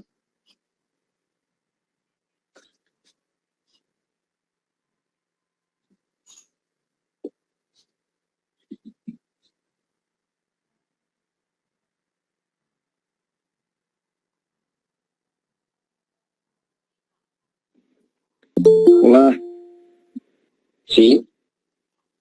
buenas noches. Querido doctor, excelente la exposición. Es lindo hablar en la temática del VIH, pero es lindo hablar de la profilaxis. También es lindo hablar de la medicina preventiva. Si bien es cierto que nosotros hemos iniciado hace muchos años con este tipo de esquema de tratamiento profilaxis, pero sigue aún una nebulosa para algunos colegas y aquellos que están ingresando a esta temática de la atención para este tipo de poblaciones. Sería bueno, querido doctor, que hablemos, o que hable, mejor dicho, sobre la importancia, como ha mencionado usted, la profilaxis, cuándo debe iniciar, que son en 200, menores de 200 de CD4, pero también muchas veces se asemeja a los pacientes que llegan con el diagnóstico de tuberculosis. Por ejemplo, muchas veces llegan, lo que usted tiene de diagnóstico es tuberculosis intestinal. ¿Qué es eso?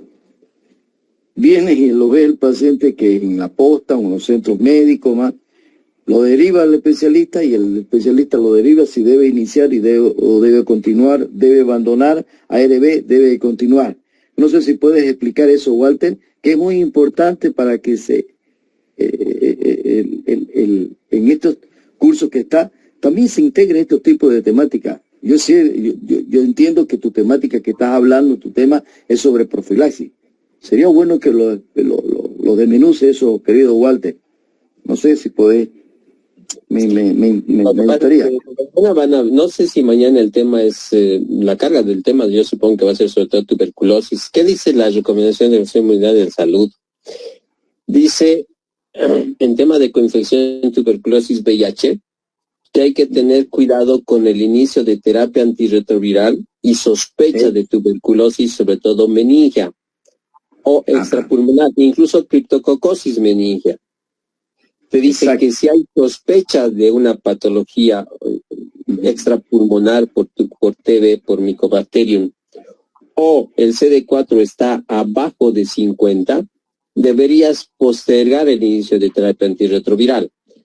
Así es. ¿Por qué? Porque hay mayor riesgo con el síndrome inflamatorio de reconstrucción inmune que la persona fallece. O sea, el riesgo de mortalidad es mayor si uno inicia terapia antirretroviral, más aún si usamos esquemas como el que tenemos actualmente con dolutegravir, que puede producir un control rápido de la carga viral y posiblemente una recuperación rápida del valor o del sistema inmunológico. Por eso yo pienso que tal vez lo van a ver mañana. Ahora, en el sentido que dice la OMS, en el sentido de que la persona hayamos iniciado terapia antirretroviral y después diagnosticamos tuberculosis, la OMS nos recomienda la suspensión de la terapia. Aunque el riesgo de mortalidad va a ser mayor, va a estar ahí presente, la terapia no se suspende. Entonces, si la persona inició terapia antes, debe continuar la terapia y debe hacer el tratamiento específico para lo que tenga. En este caso, estamos hablando de tuberculosis. Cuando diagnosticamos primero a la tuberculosis, tuberculosis, como hemos visto en la torta diagnóstico tardío, el 51% de los pacientes se han diagnosticado primero con tuberculosis y luego recién con VIH. En esos pacientes, la OMS recomienda que el tratamiento incluso se puede postergar por las primeras 8 semanas de tratamiento antituberculoso, toda la primera fase, dependiendo de la tolerancia y el estado inmunológico del paciente. Es posible que a las 2 semanas de haber iniciado el tratamiento antituberculoso podamos iniciar la terapia antirretroviral, idealmente con el esquema basado en efavirenz para no duplicar la dosis de dolutegravir por interacción. Y si el paciente está bien, clínicamente no tiene algo más, podemos esperar, como les digo, incluso la primera fase de tratamiento antituberculoso. Todo paciente con tuberculosis o que esté haciendo tratamiento para tuberculosis, ya sea pulmonar o extrapulmonar, siempre al finalizar su tratamiento, les recuerdo, tiene que hacer tratamiento preventivo. ¿Alguien ha levantado su mano?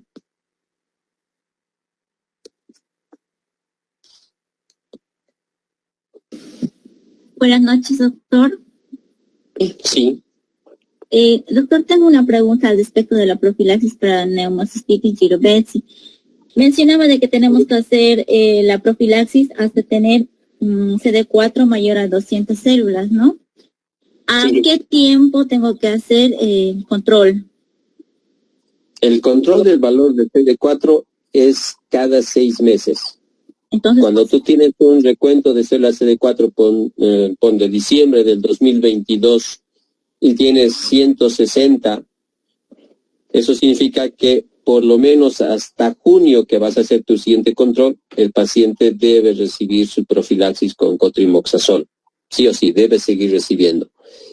Tenemos pacientes que recuperan el valor del CD4 en menos de un año y tenemos pacientes que ya con 5, 6, 7 años de estar en terapia antirretroviral no recuperan el valor del CD4 y deben realizar la terapia preventiva con cotrimoxazol. Muchas gracias, doctor. ¿Por qué?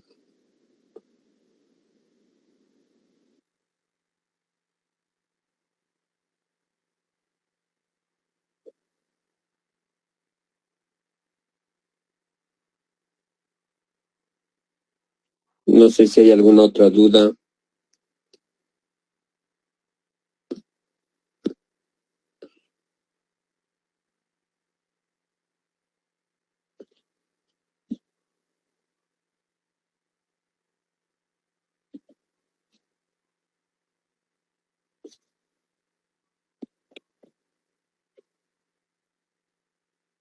¿El anfitrión está?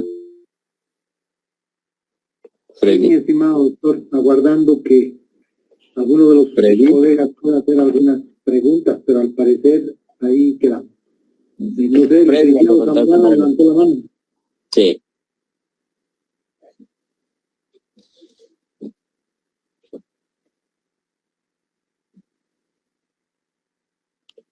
Mientras Freddy habla, yo les quiero recordar el programa de tuberculosis. Bueno, el componente de tuberculosis del programa de enfermedades infectocontagiosas no solo hace terapia o tratamiento preventivo en personas con VIH, también lo hace en los otros grupos poblacionales que hemos citado.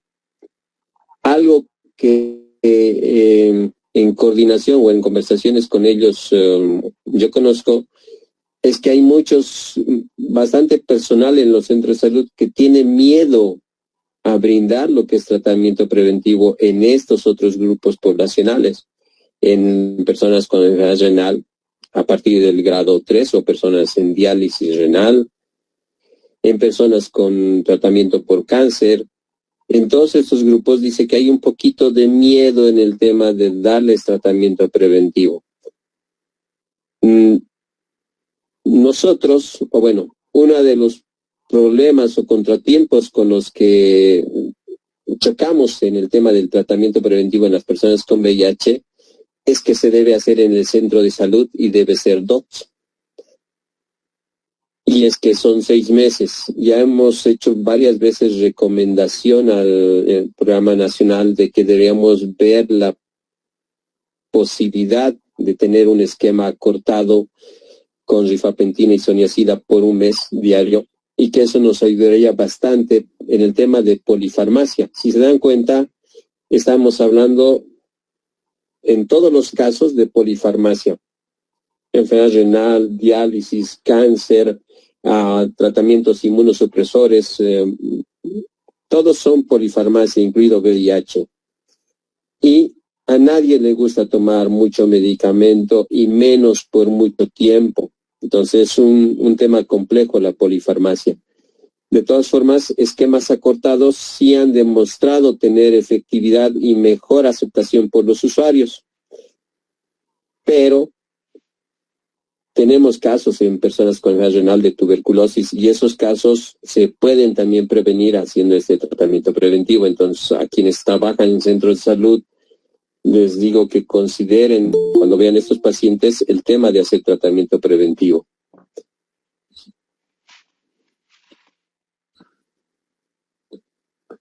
Buenas noches, doctor. Una consulta. En los pacientes que muchas veces no acuden a su control, faltan un mes, especialmente cuando se le hace la profilaxis con INH, sabemos que el INH tiene que ser continuo. Y muchas veces hay pacientes por cualquier motivo no vienen a su control ese mes, o sea, hay un mes que no han tomado. Se continúa el tratamiento, se suspende o se defuerza. ¿Qué es lo que continúa? Se continúa. Ahora, algo que se ha probado como un piloto a raíz de la pandemia en Cochabamba, es el tema de poder hacer el DOTS por videollamada. Hay requisitos: que la persona tenga un teléfono que sea compatible con videollamada, que tenga acceso a internet y que por lo menos demuestre buena adherencia 1 o 2 semanas acudiendo al centro de salud. Se ha probado en varios centros de salud a nivel del departamento y ha funcionado. El personal de enfermería del centro de salud define un horario con la persona para llamarle y ver que la persona tome el medicamento. Como les digo, el tema de ir todos los días al centro de salud es una de los contratiempos con los que chocamos. Esto ya seguramente algún rato en los centros de salud con el programa de tuberculosis, el componente de enfermedades infectocontagiosas, se va a ver, pero es algo que sí ha demostrado que es útil y que de alguna forma ayuda al personal de salud de los centros a garantizar la toma del medicamento y a darle por un tiempo estimado el medicamento a los pacientes para que tomen en su casa. En el caso de lo que preguntaba el doctor, no se suspende. Si es su mes, hay que continuar, se le da y debe cumplir el resto del tiempo. Al inicio, cuando se ha iniciado la terapia preventiva, sobre todo con isoniazida, incluso había un esquema de meses alternos, un mes sí, un mes no, un mes sí, un mes no, que tenía una buena efectividad y que estaba reconocido en las recomendaciones de la Organización Mundial de la Salud. Entonces, así como no suspendemos un tratamiento antituberculoso, sino que lo único que hace es alargar la fecha de conclusión del tratamiento, en ese caso tampoco suspendemos la terapia preventiva, sino le seguimos administrando el medicamento, y la idea es ver las formas en las que esta persona se mantenga adherente o no tengamos una pérdida con la persona.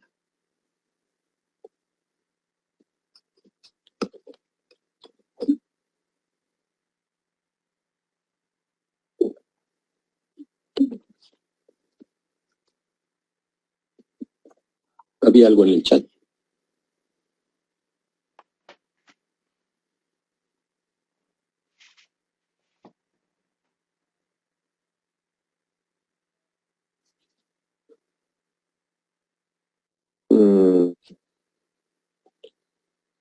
Yasmani.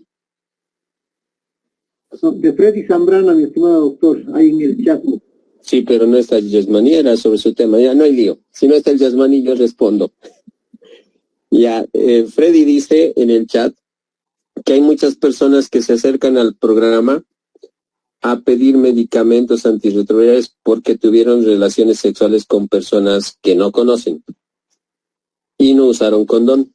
Yasmani les ha explicado en el tema de la profilaxis post-exposición que actualmente la ley 3729 cubre 2 criterios para acceso a profilaxis post-exposición. El artículo 30 es en relación a la exposición ocupacional, personal de salud, y cuando hablamos de personal de salud, no sucede como en población general, o sea, en personal de salud, si la persona atiende personas con VIH, sobre todo en tema de laboratorio, se encarga del tema de diagnósticos, se encarga del tema de cargas virales, y sufre un punzocortante, no importa las veces que esa persona sufre un accidente punzocortante, debe hacer su declaración de accidente ocupacional y debe acceder a terapia antirretroviral de manera preventiva, profilaxis post-exposición.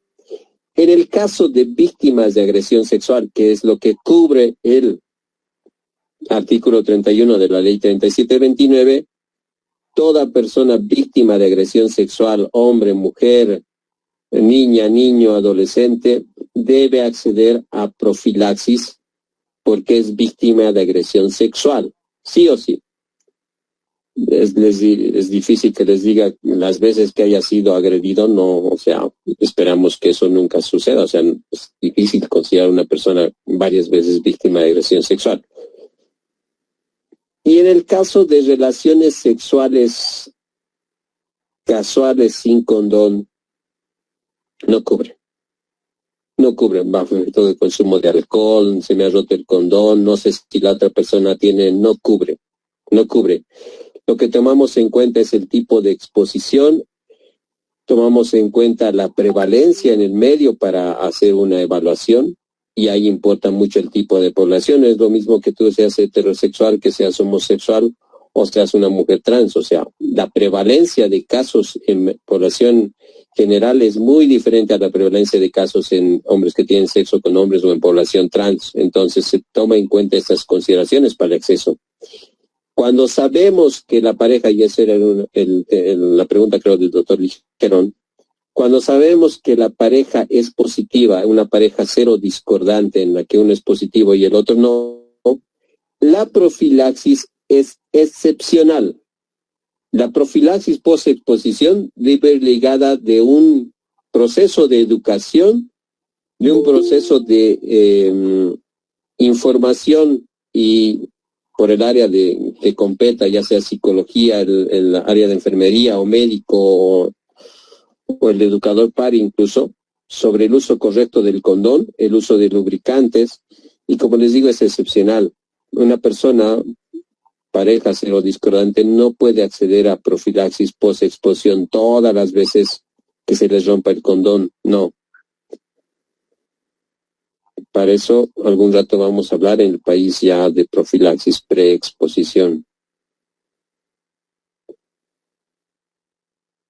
Yo creo que con eso he respondido la pregunta de Fred.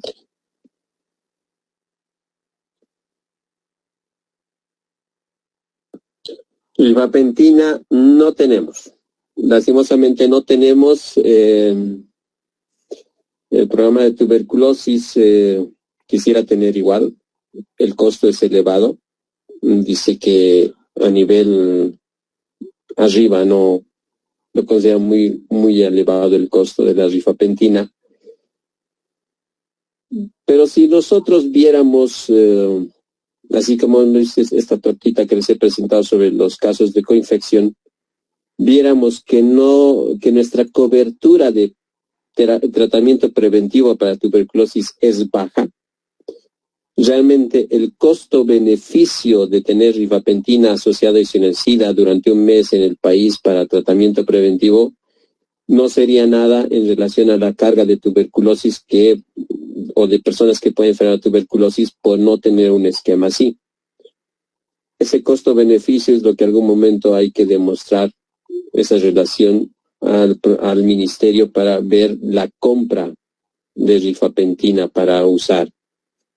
Actualmente, como les digo, no tenemos una estimación que me han dado en el programa de tuberculosis, es que, quién sabe, tal vez de aquí a 2, 3 años podríamos hablar de tener rifampicina en el país. Y yo les he dicho, de aquí a 2, 3 años vamos a mejorar la cobertura de terapia preventiva o tratamiento preventivo en personas con tuberculosis o personas con VIH.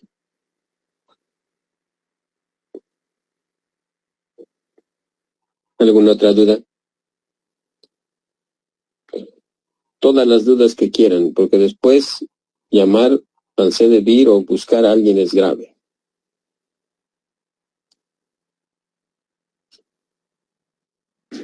La típica esa.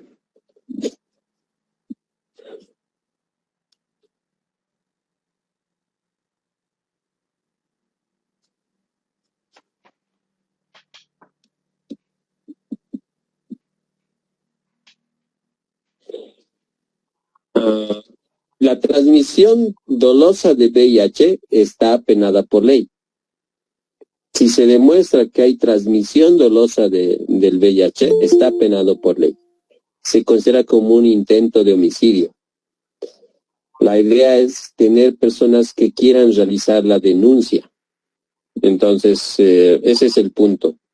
No hay una ley específica que te diga si transmite VIH pasa esto, pero está dentro de la casuística o de los casos en derecho. Transmisión dolosa de VIH tiene sanción legal.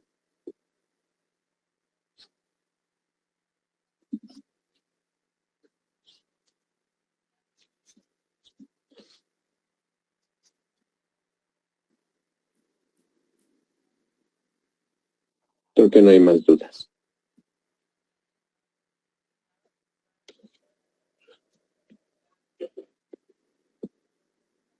Al parecer, esa fue la última pregunta, mi estimado doctor. Ya también hemos cumplido el tiempo. En primera instancia, quiero agradecer la participación del doctor Jonathan Ligerón, jefe médico del programa VIH-Sida Santa Cruz, y en especial al doctor Walter Flores por brindarnos su tiempo y dilucidar todas las dudas y preguntas en la temática. Creo que con esto hemos concluido y vamos a cerrar nuestra jornada del día de hoy, agradeciendo también, por supuesto, a todos y cada uno por haber ingresado a la hora virtual y participar de nuestra temática. Les esperamos mañana con 2 temas también sumamente interesantes: el manejo de las enfermedades oportunistas más frecuentes, va a exponer el doctor Gary Telles, y concluiremos con el nuevo algoritmo de pruebas de laboratorio para el VIH-Sida con la doctora Tatiana Quiroga. Mi estimado doctor Walter, si fuera tan gentil de dar unas palabras de despedida y cerrar nuestra jornada, le agradecería mucho.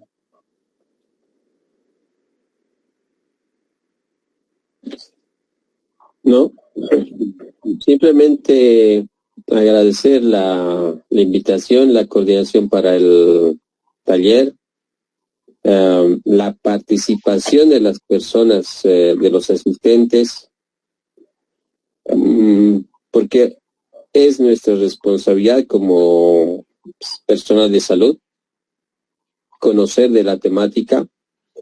Aunque la prevalencia en el país es baja, no va a faltar la oportunidad de que cada uno de nosotros atienda a personas con VIH en consulta externa en cualquier servicio de salud, o incluso el caso de que alguno de nosotros tenga algún conocido familiar con infección por VIH. Entonces, siempre hay que estar al tanto de lo que se está haciendo para aplicarlo en la vida cotidiana. Gracias. Nuevamente, mil gracias a usted, mi estimado doctor Flores. Muy buenas noches tengan todos y cada uno de ustedes. Les esperamos el día de mañana en el mismo horario. Gracias.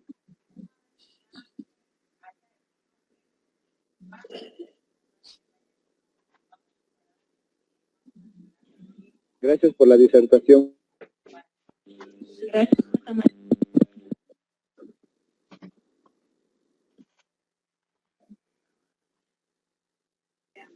Muchas gracias. Hasta mañana.